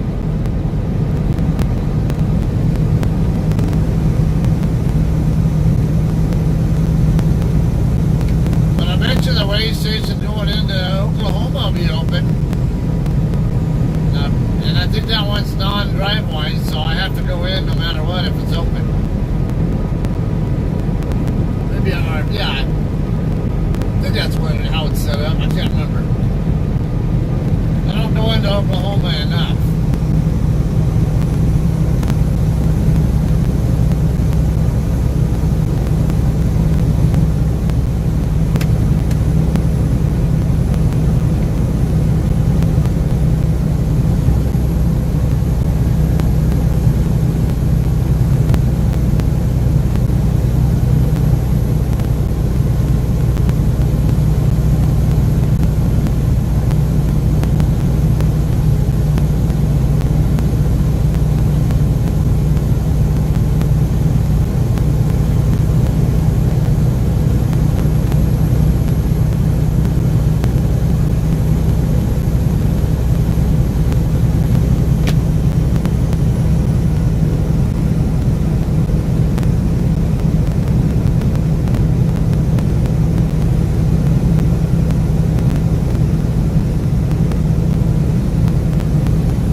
The Future writer Bob Gale explains opening clock sequence.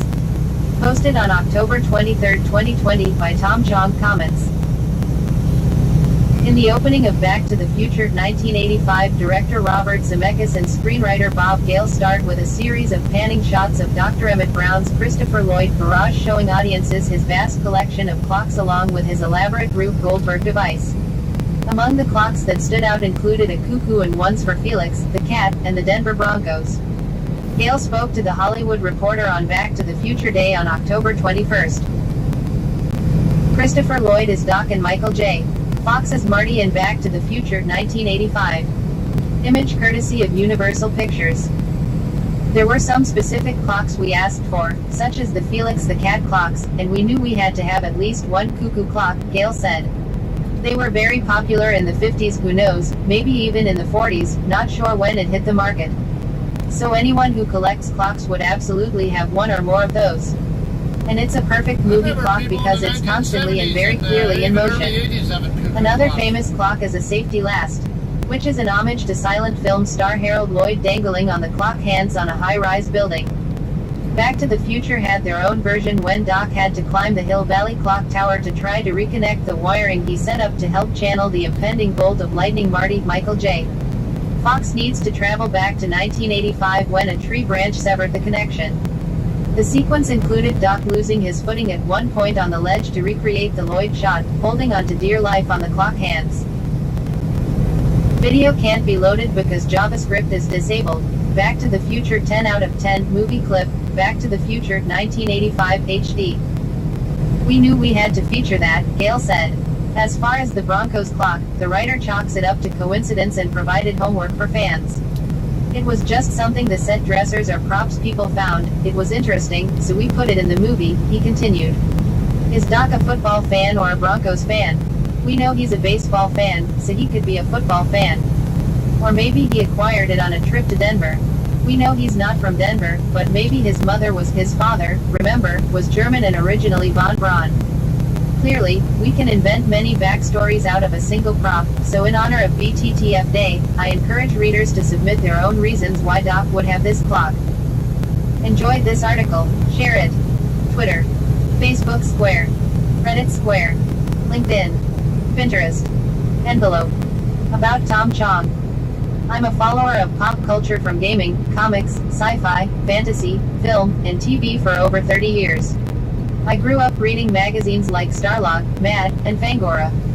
As a professional writer for over 10 years, Star Wars was the first sci-fi franchise I fell in love with.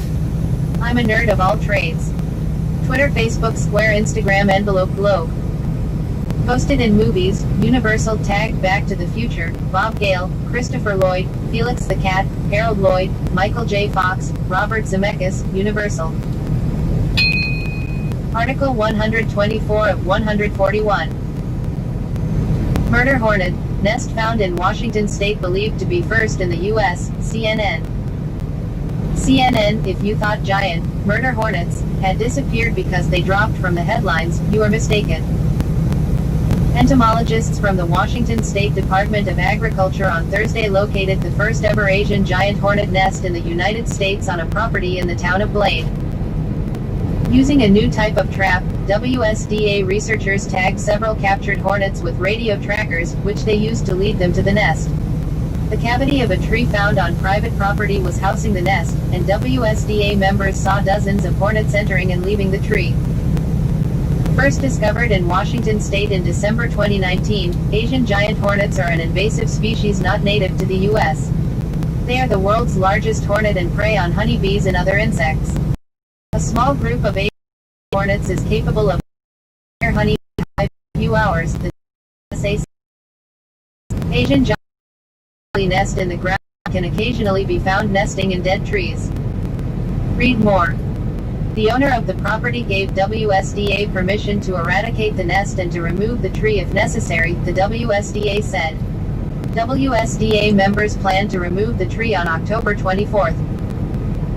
The WSDA has set up a network of traps around the state, and entomologists have been tracking sightings of Asian giant hornets in an effort to find and eliminate any nests. Article 125 of 141.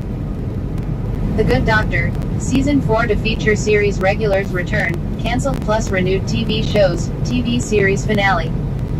By Jessica Pena, October 22, 2020.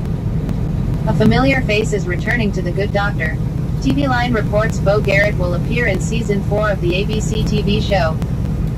Garrett joined the medical drama as attorney Jessica Preston in Season 1 before leaving in 2018. The cast also includes Freddie Highmore, Richard Schiff, Antonia Thomas, and Hill Harper. Bo Garrett is set to appear in The Good Doctor's two-part Season 4 premiere on November 2nd at 10 p.m. ET/PT on ABC. Read the episode description below. Dr. Sean Murphy treats a patient with an illness that is not only unpredictable in nature, but also unlike anything he or the team at San Jose Street Bonaventure has ever seen before. As safety protocols and quarantines increase due to the global pandemic, Lee and Sean's new relationship will become tested, and Dr. Lex Park gets ready to move back to Phoenix, Arizona, to be closer to his family. Meanwhile, Dr. Morgan Resnick navigates her way around the clinic following her departure from the surgery team and unknowingly puts herself and several members of the staff in danger. Finally, Dr. Claire Brown continues to work through her grief, still reeling from the sudden death of Dr. Neil.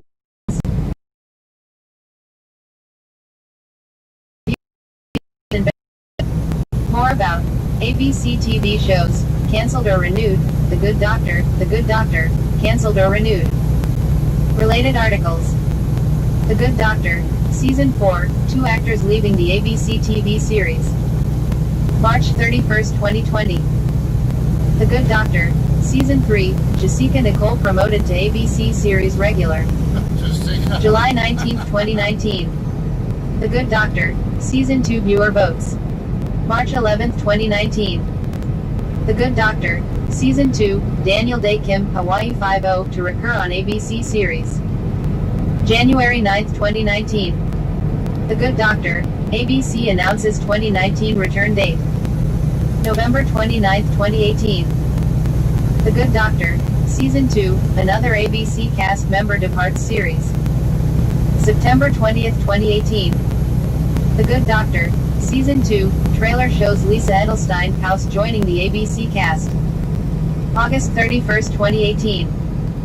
The Good Doctor, Season 2, Lisa Edelstein House joins ABC series. June 25th, 2018. The Good Doctor, Season 2, cast changes coming to ABC TV show. April 4th, 2018. The Good Doctor, Season 1 viewer votes. March 26, 2018. The Good Doctor, Season 2, ABC renews Freddie Highmore series. March 7, 2018. The Good Doctor, will Yun lead a guest on ABC TV show. January 22, 2018. The Good Doctor, Marsha Thomason White Collar to guest on ABC series. October 24, 2017. The Good Doctor, Tamlin Tomita becoming a series regular. September 25, 2017. The Good Doctor, ABC releases first look video.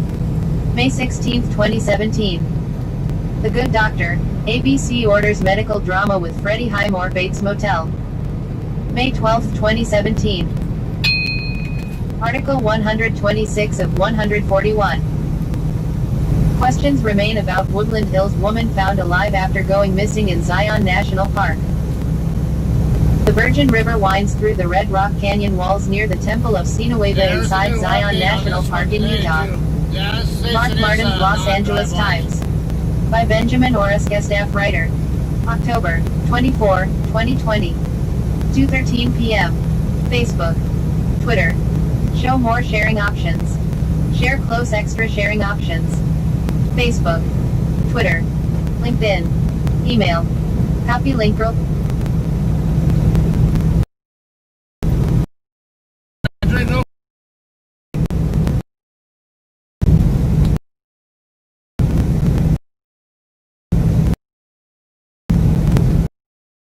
There is a non-driveway, so if it's open, I will be going in, and I do believe it's open. I think I see. I don't know if that's the status center. Yeah, it looks like it is. Yeah, it looks like it is open.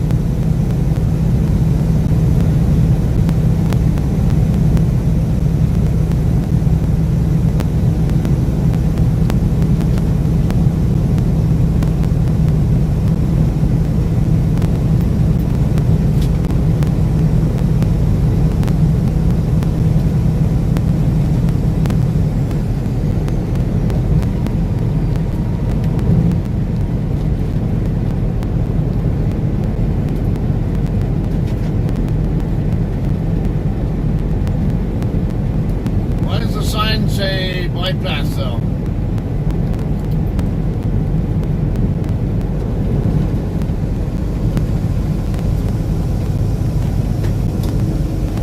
Double check. We were told that if it says open, then it's non-driveways to come in.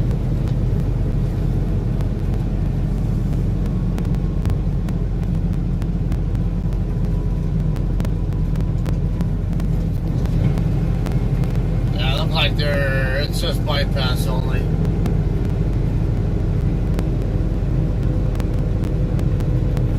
I'm gonna check my mirror anyway. It looks, I can't tell if it's frozen or.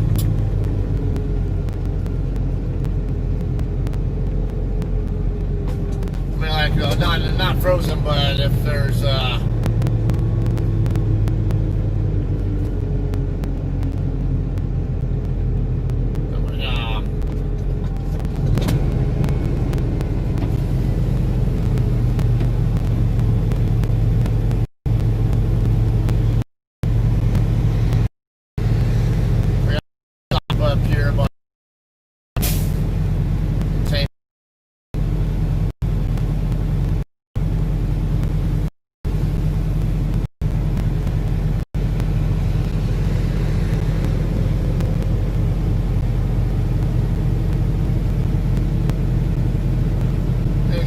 stretch for a minute anyway, so it's not a bad thing hearing them.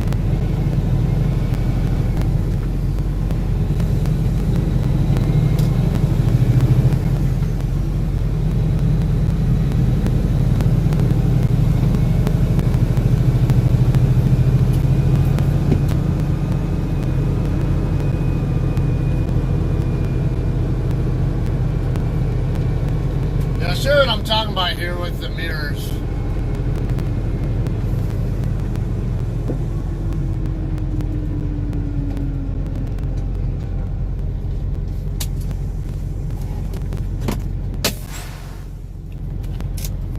Okay, so that mirror, let me roll this down so it's just a mirror. So you know there's crud on there. But then this mirror, because I got my mirror heater on, which is this switch right here. This side looks fine, but that one not so great. So I want to clean it up. Grab my other.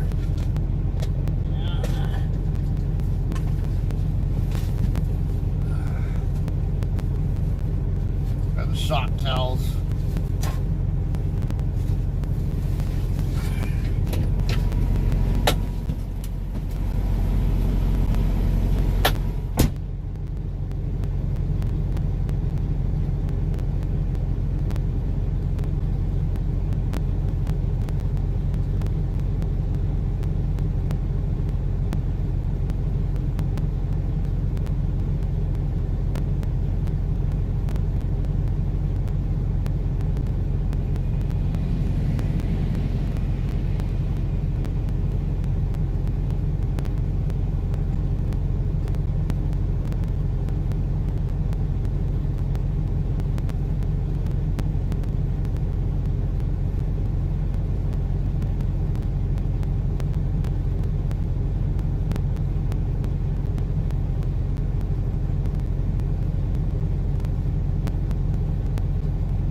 Neither one of my mirrors is hot at all. But this side looks like it's fine. I don't know if it automatically turned off for a bit or. I tell you now, friend, don't step on and try to outrun somebody, or you want to go to hell down these hills coming up, and you'll wind up out in them damn woods. A lot better now. You keep thinking out loud. This ain't my first damn rodeo. No, hell, it won't is.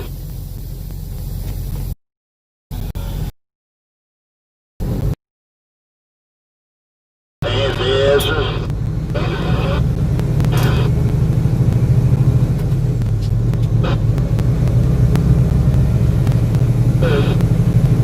What do you say? Man ought to be quiet. He's much of a thank you window licking bastard.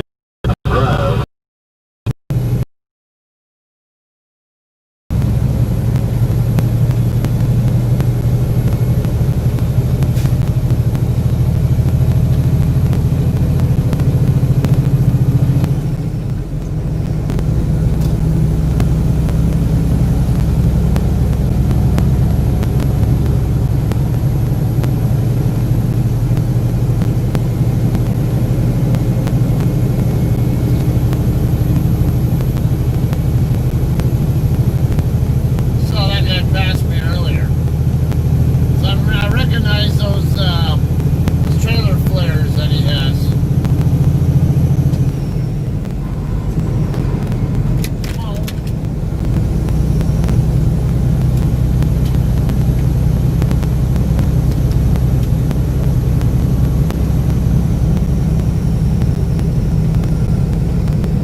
window heat doesn't seem to be working right now.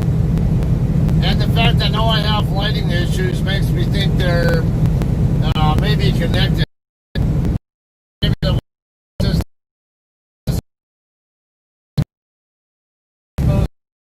and it's a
Oklahoma.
well, I did get snowed on this morning in Vega, Texas.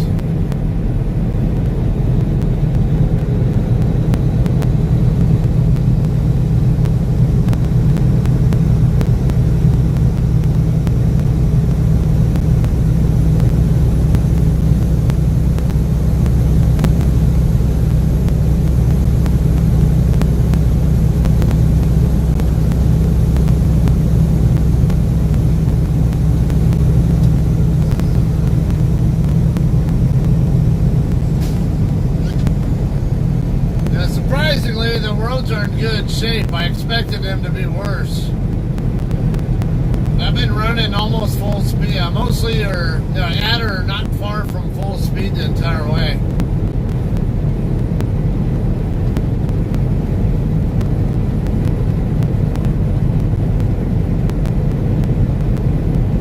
So are you like the human equivalent to Groundhog Day? Like Punxsutawney Phil? Instead of seeing your shadow and going back in your hole, you see the sun and then go back in your hole.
from?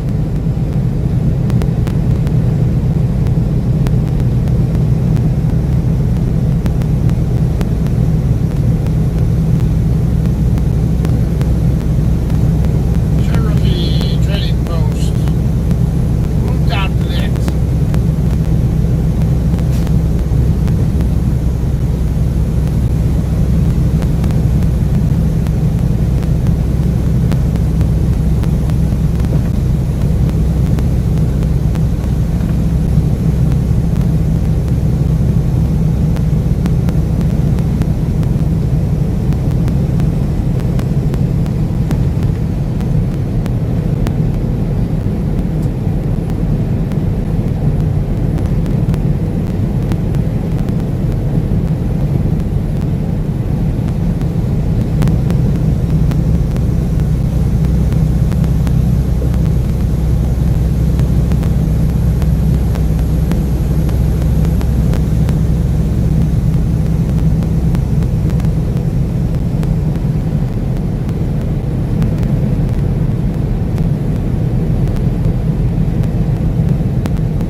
I may even just stop in Hinton or somewhere.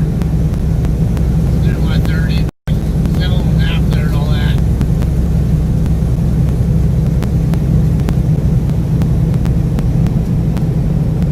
Hinton is almost at the halfway point between Vega and Clarksville.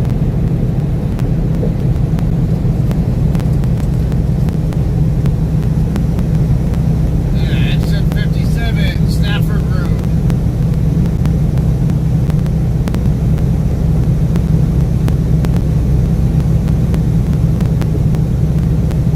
Just about into Clinton, Oklahoma now.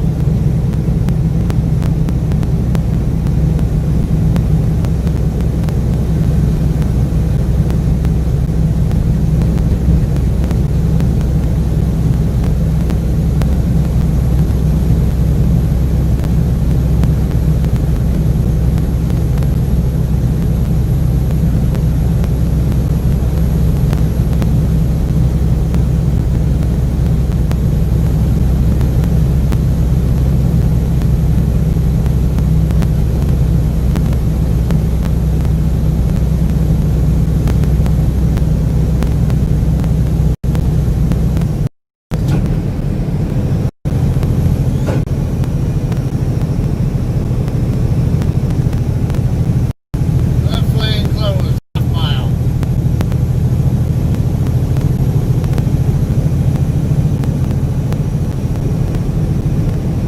Looks like I just picked up a new subscriber. Excite Dog, if you're watching, welcome.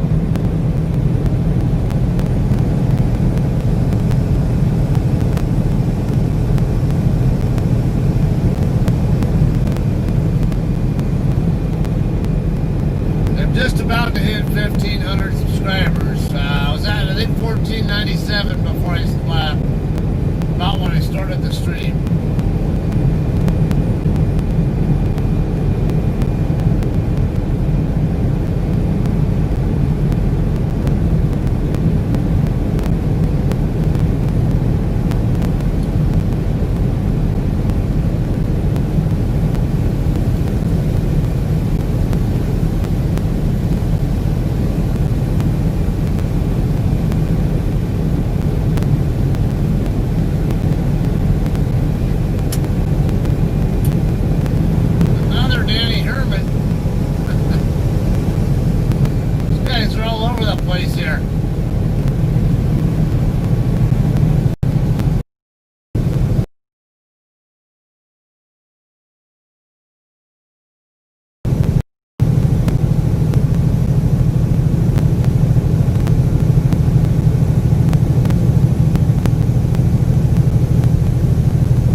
picked up that Hobby Lobby load.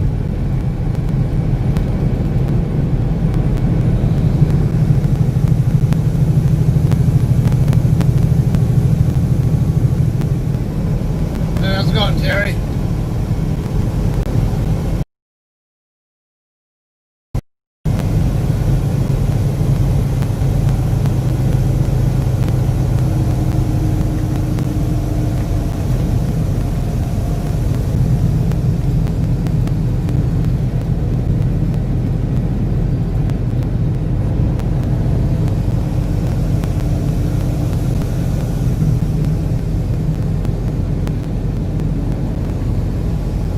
The pansy ass just got us down to 45 miles an hour. Are they even celebrating that at all this year because of COVID?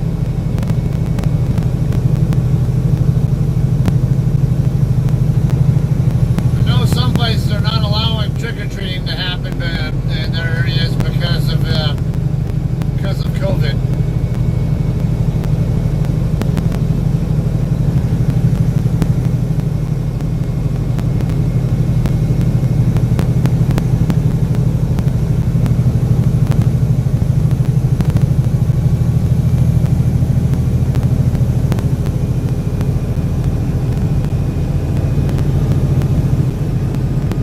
Like a van up there. Yeah, somebody pulling one of those Airstream trailers. That's what's causing this.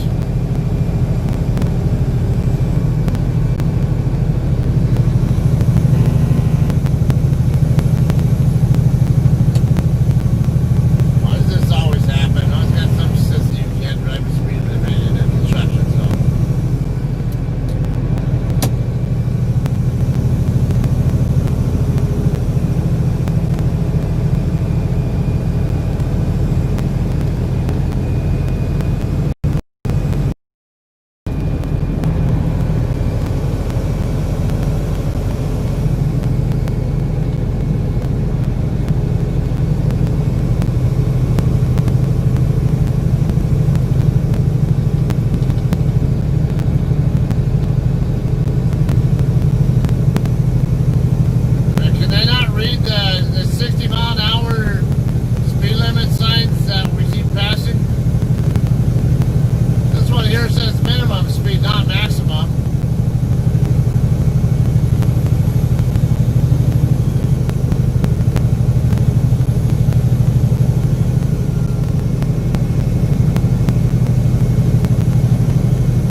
day where they go visit their dead relatives at like their grave sites or whatever.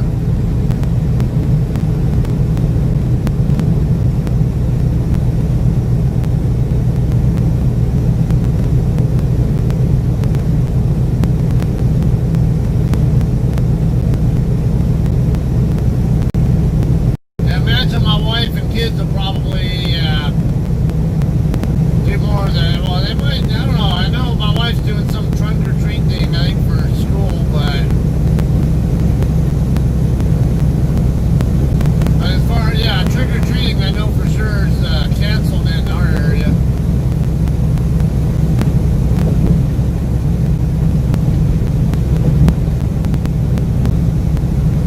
But otherwise, I wouldn't be surprised if one is.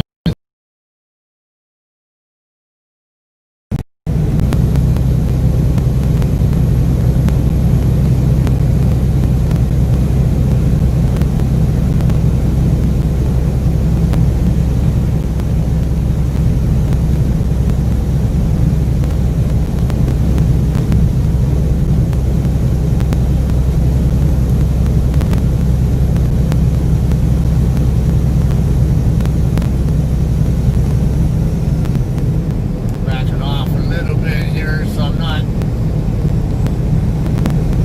gonna get past Spirit, but I don't need to be so close to him where getting so much of his spray either. Not to mention I have more time to react if something happens up there.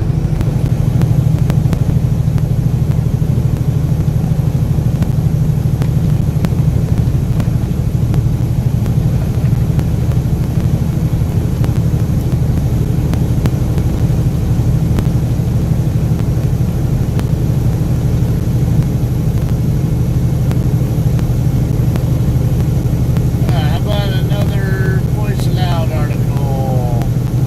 Come on, if it'll let me.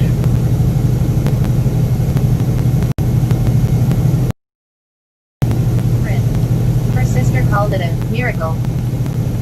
After going missing for 12 days in Zion National Park in Utah, Woodland Hills mom Holly Suzanne Courtier was discovered on Sunday by rangers after a report from a park visitor, who said they had seen Courtier in the area, led to Come her on, rescue. dude, what are you doing? I think God got her through this, Courtier's sister Jamie Strong, 41, Lucky. told NBC News. I think it's a miracle. I truly believe there is no reason she should be alive.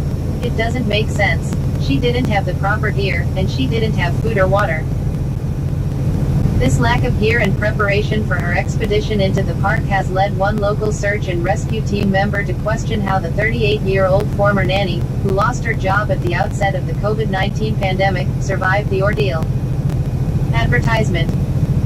A vigorous search for Courtier began after she failed to show up for a scheduled shuttle departure from the park October 6. Courtier, who had been dropped off for a hike earlier that day, was reported missing October 8, according to the National Park Service. Strong and other family members have been saying in interviews since Courtier's rescue that she was able to survive by staying near the Virgin River, which is a heavily trafficked part of the park, and emerged emaciated. Her daughter also told CNN that she had hit her head and become disoriented. Officials with Zion National Park said that once she was found, she was in good enough condition to be reunited with her family. Was she hit bad or was she not? This doesn't make sense, Utah's Washington County Sheriff's Search and Rescue SGT. Daryl Cashin told local media. Advertisement. Holly Suzanne Courtier, an experienced... No, must be somebody over there that loves.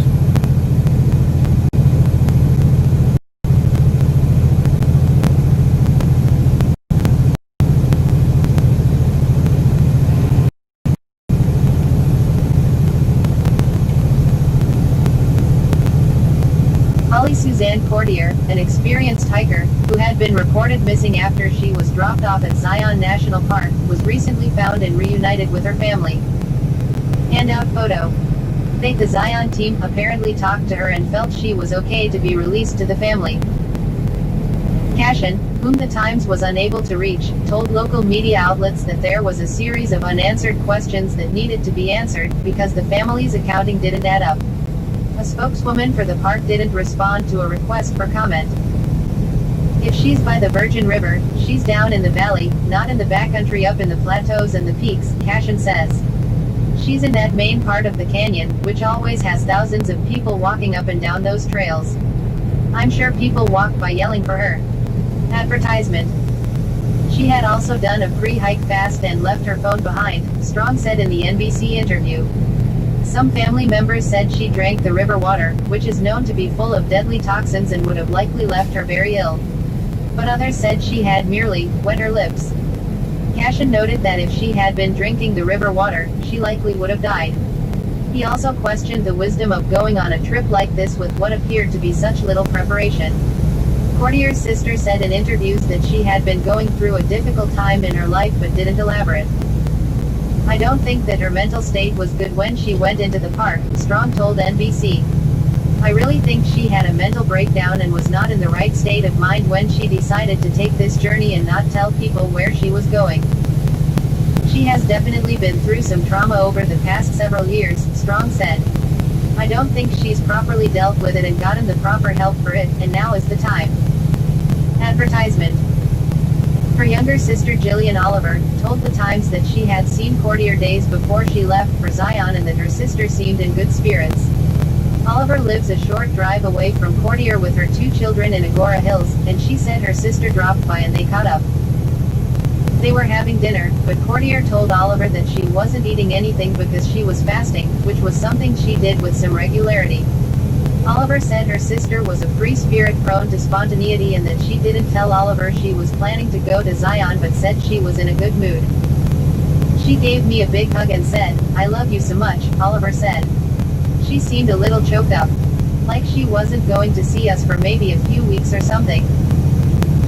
They discovered that she was in Zion only after Courtier's roommate filed a missing persons report and the authorities discovered she used her credit card to pay to enter the park, Oliver said. Advertisement. Oliver was ecstatic when she learned her sister had been found. She had spent 6 days at Zion receiving updates about the search. At each meeting, the search and rescue teams would say again that she didn't have any food or water. Oliver reminded herself that because her sister fasted so often, maybe she'd be able to survive. They reunited Tuesday at their other sister's house. Oliver said Courtier looked very thin and was exhausted.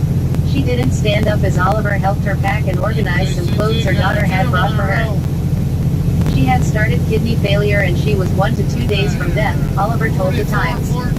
She said a medical professional who examined Courtier had told her this and added that she appeared to have a concussion. Times staff writer Maya Lau contributed to this story. California World and Nation. Newsletter. The stories shaping California.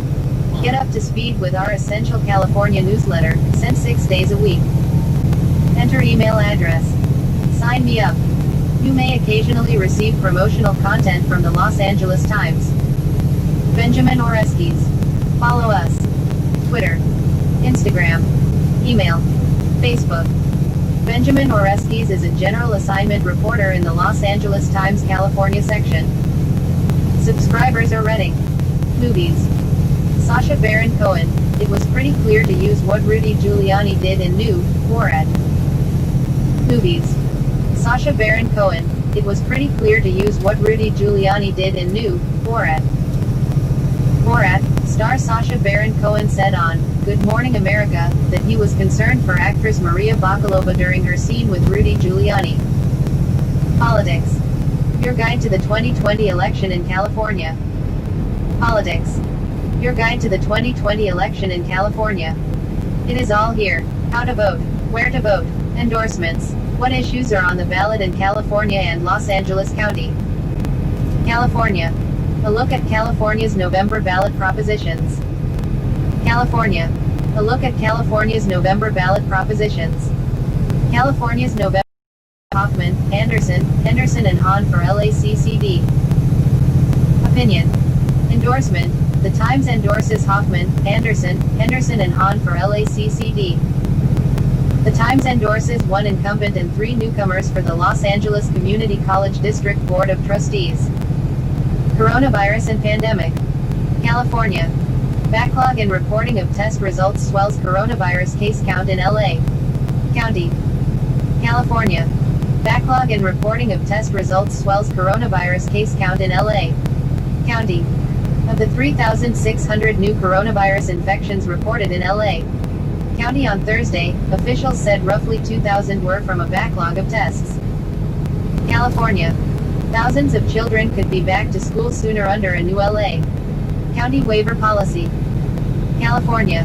Thousands of children could be back to school sooner under a new LA County waiver policy. County officials have made it easier for elementary schools to reopen for their youngest students under waivers, dropping. New forecasts show why masks are the easiest and cheapest way to save U.S. lives. Science. New forecasts show why masks are the easiest and cheapest way to save U.S. lives. If nearly all Americans would wear face masks when they leave their homes, they could save over 100,000 lives by the end of February, a study says. More coverage. Many Californians, particularly Black residents, would skip taking COVID-19 vaccine today, survey finds. Entertainment and arts. Do we need a COVID-19 video game? How about 51 games? I think we might. 51 video games. Made in 2 weeks. All of them about life 2020. It's a game. More coverage. Making. 20 prize hit. Secrets of one of the wildest levels. From my coronavirus quarantine, a love letter to video games.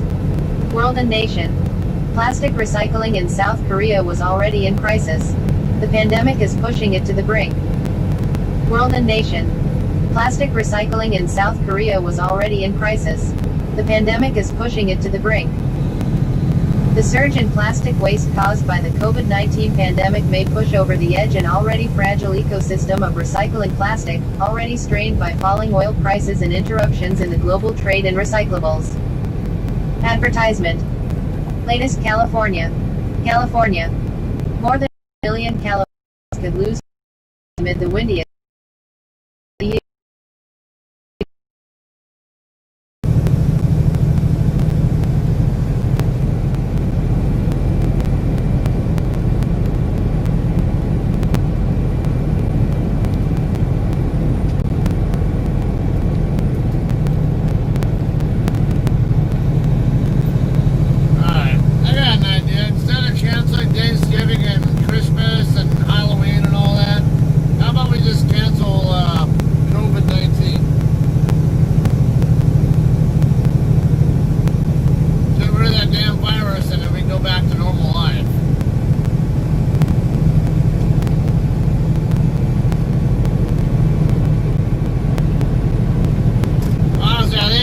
Shut down the entire country for a week or two, whatever.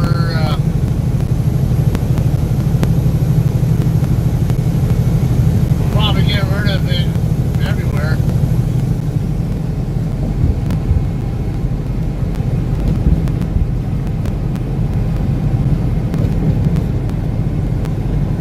But then again, it'd probably come back because of travel to and from the States as well.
Express. I remember someone, who was it who's on who sometimes watches the streams, who drives for them. I remember somebody on the channel who I recall driving for them. I just don't remember who it was.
Article 127 of 141.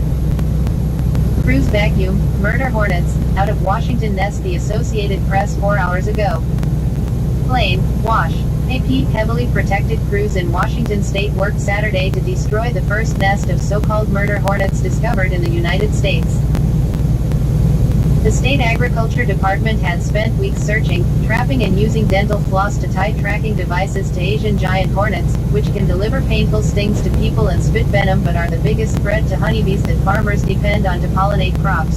Spit venom? The nest found in the city of Blaine near the Canadian border is about the size of a basketball and contained an estimated 100 to 200 hornets, according to scientists who announced the find Friday. Crews wearing thick protective suits vacuumed the invasive insects from the cavity of a tree into large canisters Saturday. The suits prevent the hornets' 6mm long stingers from hurting workers, who also wore face shields because the trapped hornets can spit a painful venom into their eyes. The tree will be cut down to extract newborn hornets and learn if any queens have left the hive already, scientists said. Officials suspect more nests may be in the area and will keep searching. A news briefing was planned Monday on the status of the nest. Despite their nickname and the hype that has stirred fears in an already bleak year, the world's largest hornets kill at most a few dozen people a year in Asian countries, and experts say it is probably far less. Meanwhile, hornets, wasps and bees typically found in the United States kill an average of 62 people a year, the Centers for Disease Control and Prevention has said. The real threat from Asian giant hornets, which are 2 inches 5 centimeters long, is their devastating attacks on honeybees, which are already under siege from problems like mites, diseases, pesticides and loss of food. The invasive insect is normally found in China, Japan, Thailand, South Korea, Vietnam and other Asian countries. Washington State and the Canadian province of British Columbia are the only places the hornets have been found on the continent. The nest was found after the state agriculture department trapped some hornets this week and used dental floss to attach radio to some of them.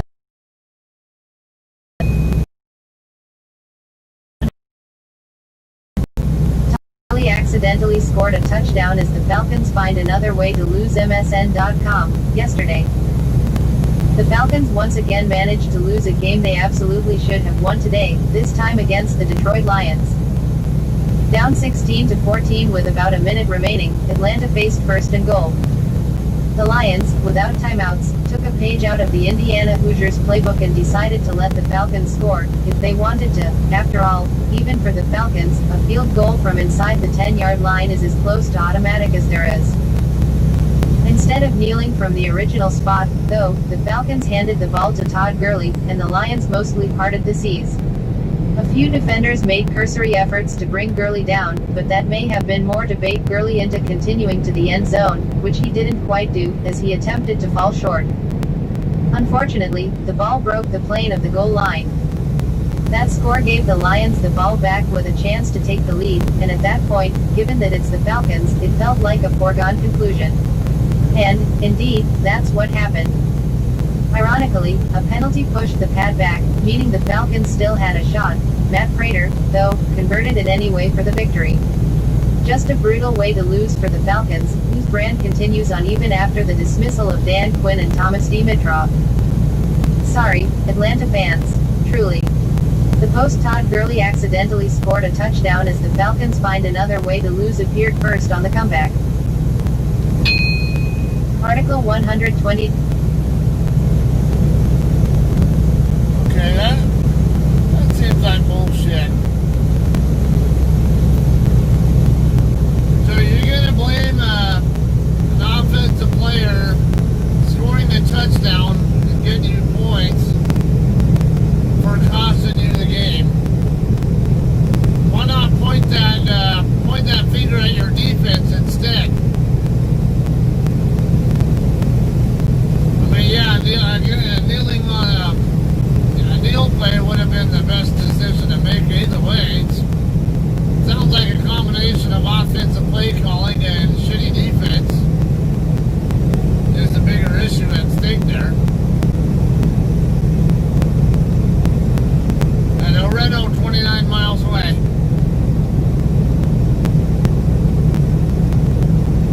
And Oklahoma City, 52.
people entirely blowing this whole COVID-19 shit out of the water. It's just a flu.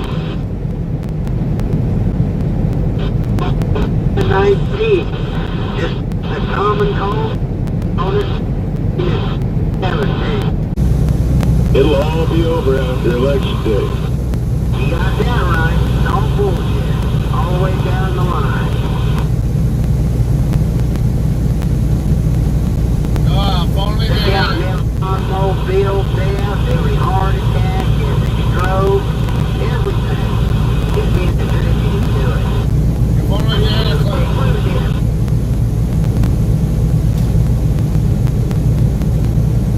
Of course, it'll still exist if Biden gets in office. Biden gets in office, you might as well kiss your ass goodbye. This country's going down the tube faster than you can spit.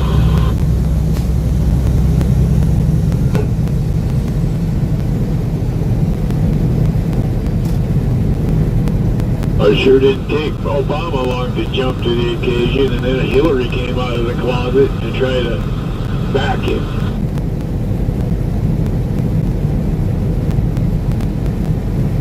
The Bidens, the Obamas, and the Clintons. They're all three part of the same fucking socialist Marxist fucking movement.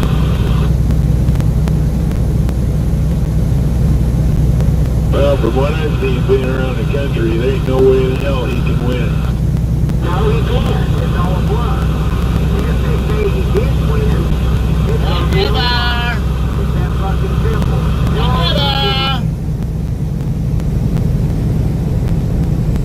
Dipshits. Yeah, let's always blame a politician just because they're on the opposite party. Stupid us versus them mentality.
270 westbound, Shanleyman, 1 mile.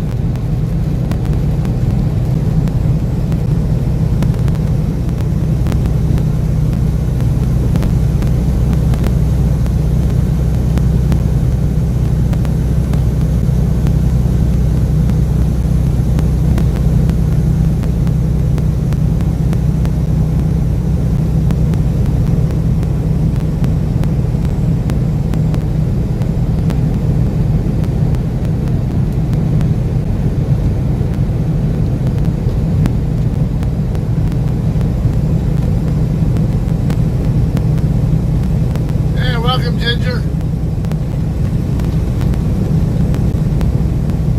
Thanks for stopping by here. I think it's my first time seeing you on here. I go through Albuquerque all the time.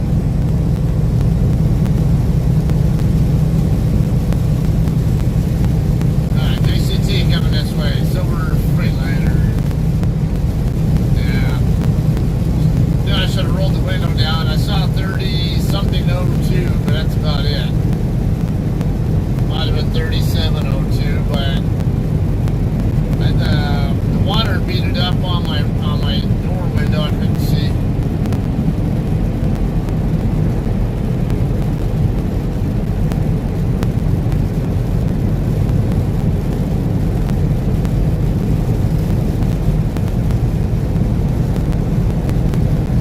How'd you find the channel? Did you end up seeing that blindside video as it suggested, or some other way, or what?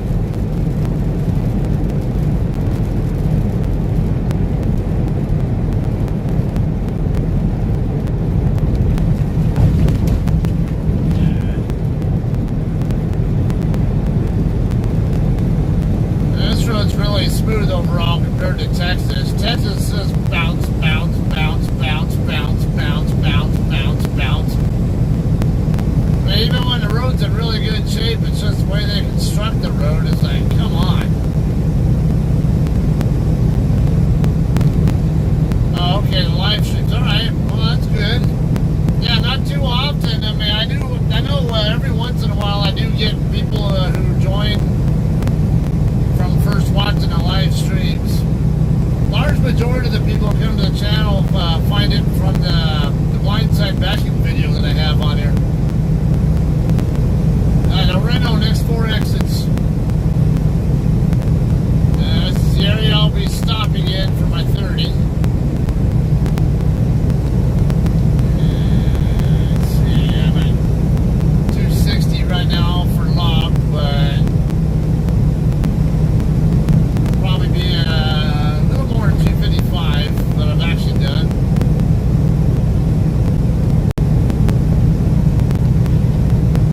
That's cool, yeah. And you know what? These live streams also, I think, are a great way to, say if someone's traveling through your area, you get a pretty good idea of what the traffic conditions are like as well, and the road conditions.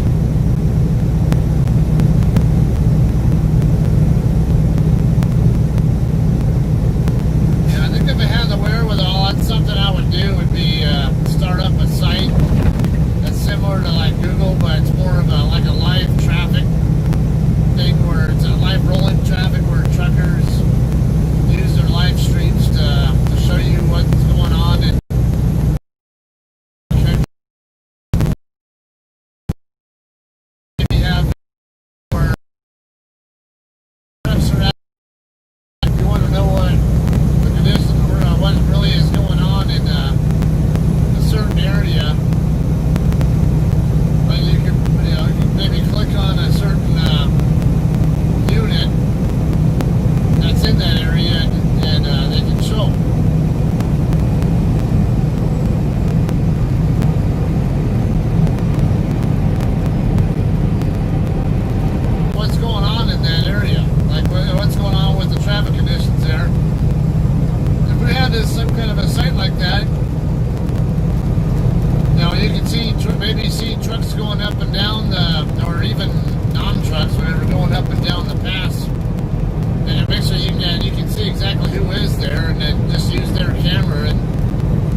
Okay, it's good. You just gonna go around the country, or you guys have anywhere in particular maybe you might be most interested? Yeah, I like traveling too. Yeah, I spent 20 years as an aircraft mechanic in the Air Force, and then decided to try this, because I've always had a love for driving. Even when I went on trips in the Air Force, if I was going to a stateside base away from my own, I love flying too, but there's just something to be said about going around the country, having your own vehicle, and then there's a lot of stuff you can see from the ground that you cannot see in the air. You get a much better broad view of what's going on from the air at 35,000 feet, but there are a lot of things that you cannot see from the air that you can see in the vehicle, and I always just found that fun to get around and explore and experience new things. And I've always been a road warrior with the driving. So yeah, I've found this is a great place for me to be as far as what to be doing with my life. Okay, around the country, all right. That's good. Yeah, there's a lot worth checking out.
Over here in Oklahoma City within the last week. Don't know what I want to move over because I'm going to be getting off the freeway before long, and I don't want to commit to moving over there if I can't get back over before my accident.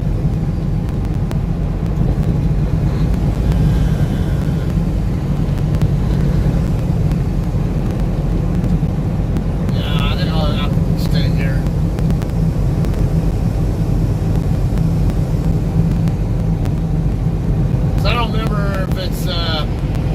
If it's Radio Road right here, or if it's the next one down where the Love's is at. Radio Road sounds familiar. I think that might be it.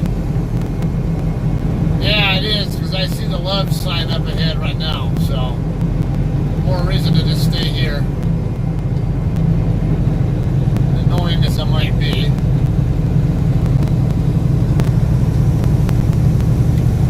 Yeah, there have been some other of those pickup delivery type videos that I wanted to do, but maybe I forgot, like lost a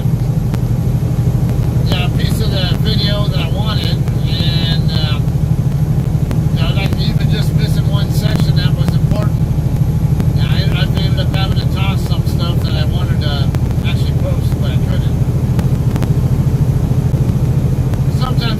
a bit of a hurry, especially because I only have one SD card for the main camera.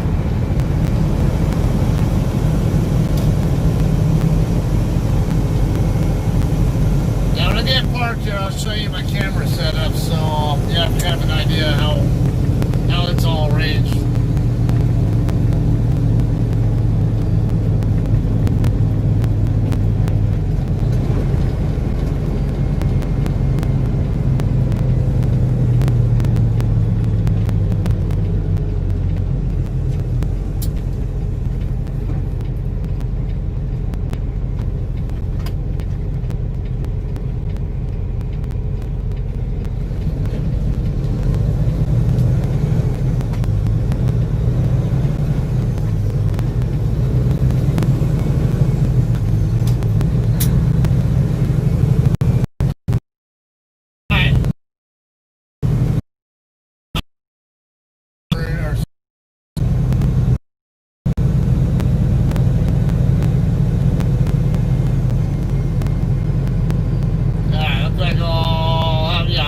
One of these straight backs right here by the building.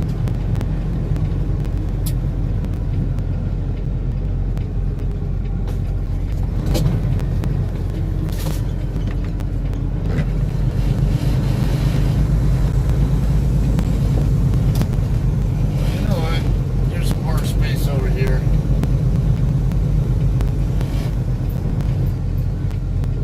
Why not? Come over here and do this side.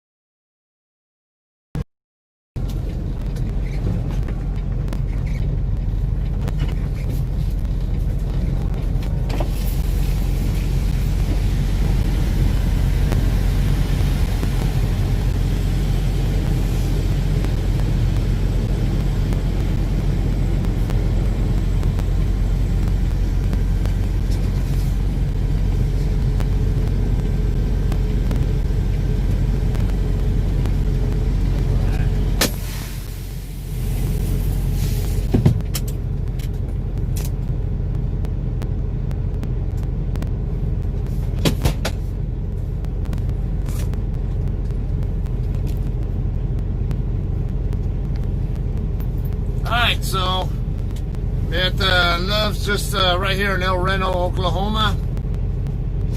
Right around the halfway point between Vega and Clarksville, which is my destination.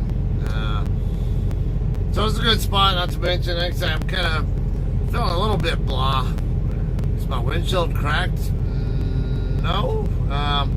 Well, I do have a couple like rock chips in it, but I don't know, maybe you were talking about the water that came down right there.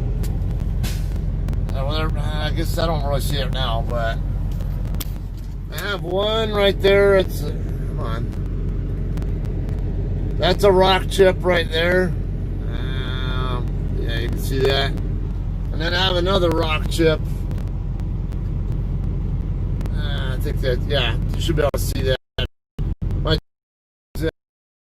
That's so, yeah, I mean, I do tax, but that one over there has been there for a long time and it's not moved, it's not changed at all, so hopefully that's what it was. Okay, is that what you were seeing? Was that one there particularly? Because I thought that, you were talking about when the phone was still on the mount or something. Alright, I'd say I'm going to probably be offline here for about an hour, hour and a half, something like that. Making really good time because the road conditions here are a lot better than I expected to be. Like I say, I was expecting to have to drive at slower speed, and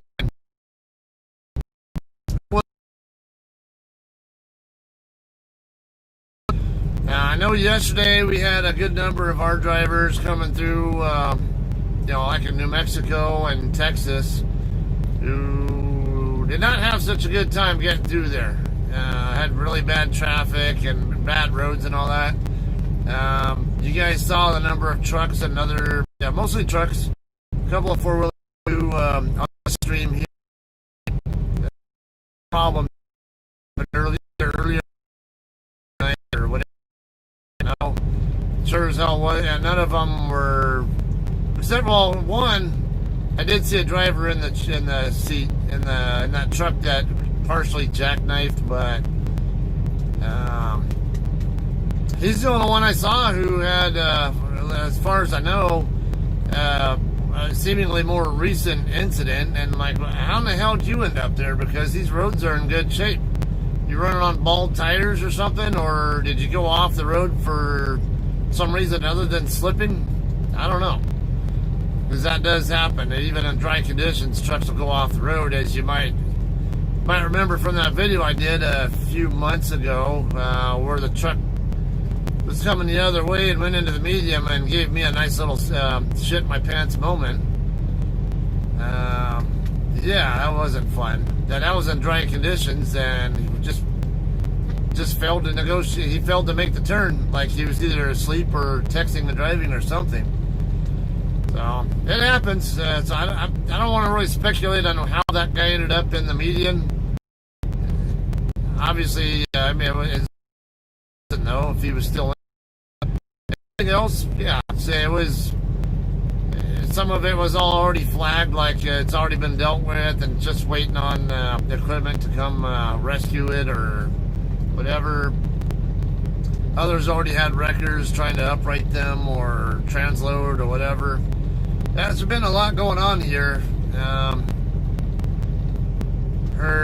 When I was going through Amarillo, for those of you guys who might not have been on the stream at that point in time, there was a lot of chatter on the radio about the 286 mile marker in New Mexico, which is about roughly 10 miles east of Santa Rosa, New Mexico.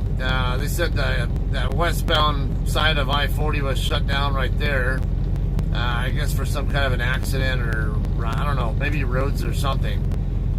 And right before I left Vega, there was chatter on the radio as well about mile marker 9 in Texas being some kind of an accident. So I mean, none of that affected me because I'd already gotten to Vega.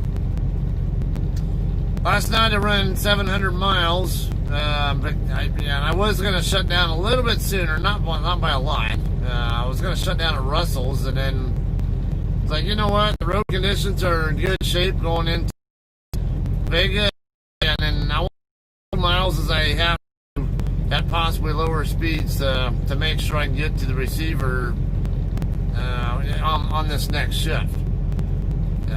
So I ended up running to Vega instead. It's good information for you guys too, because if you're in the industry, especially if you're not so experienced, it helps to get what the mindset is of other drivers. The rhyme and reason to why they might stop here or stop there or do this or do that, something like that. So that's why kind of bringing that up there. If I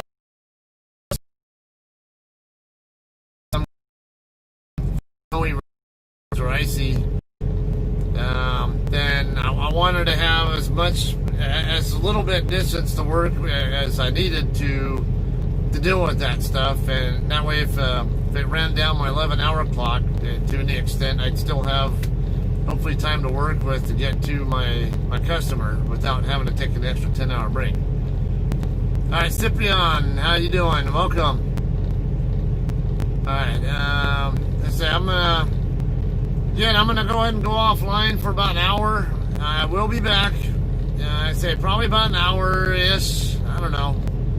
I'd say probably just take a little power nap, and I'll run inside and grab me some food and then head back out. And I will be back online though. So you'll see another stream up in about an hour-ish. Somewhere in the ballpark. Maybe about 5 Central, I guess, just for hell of it. Maybe earlier, maybe, I don't know. Then that'll run from here to Clarksville, Arkansas. Alright, so thank you everybody for hanging out. We got up to about 26 people watching just a few minutes ago. So appreciate everybody hanging out and watching. Like I said, I'll be back in an hour. We'll see you guys then, right?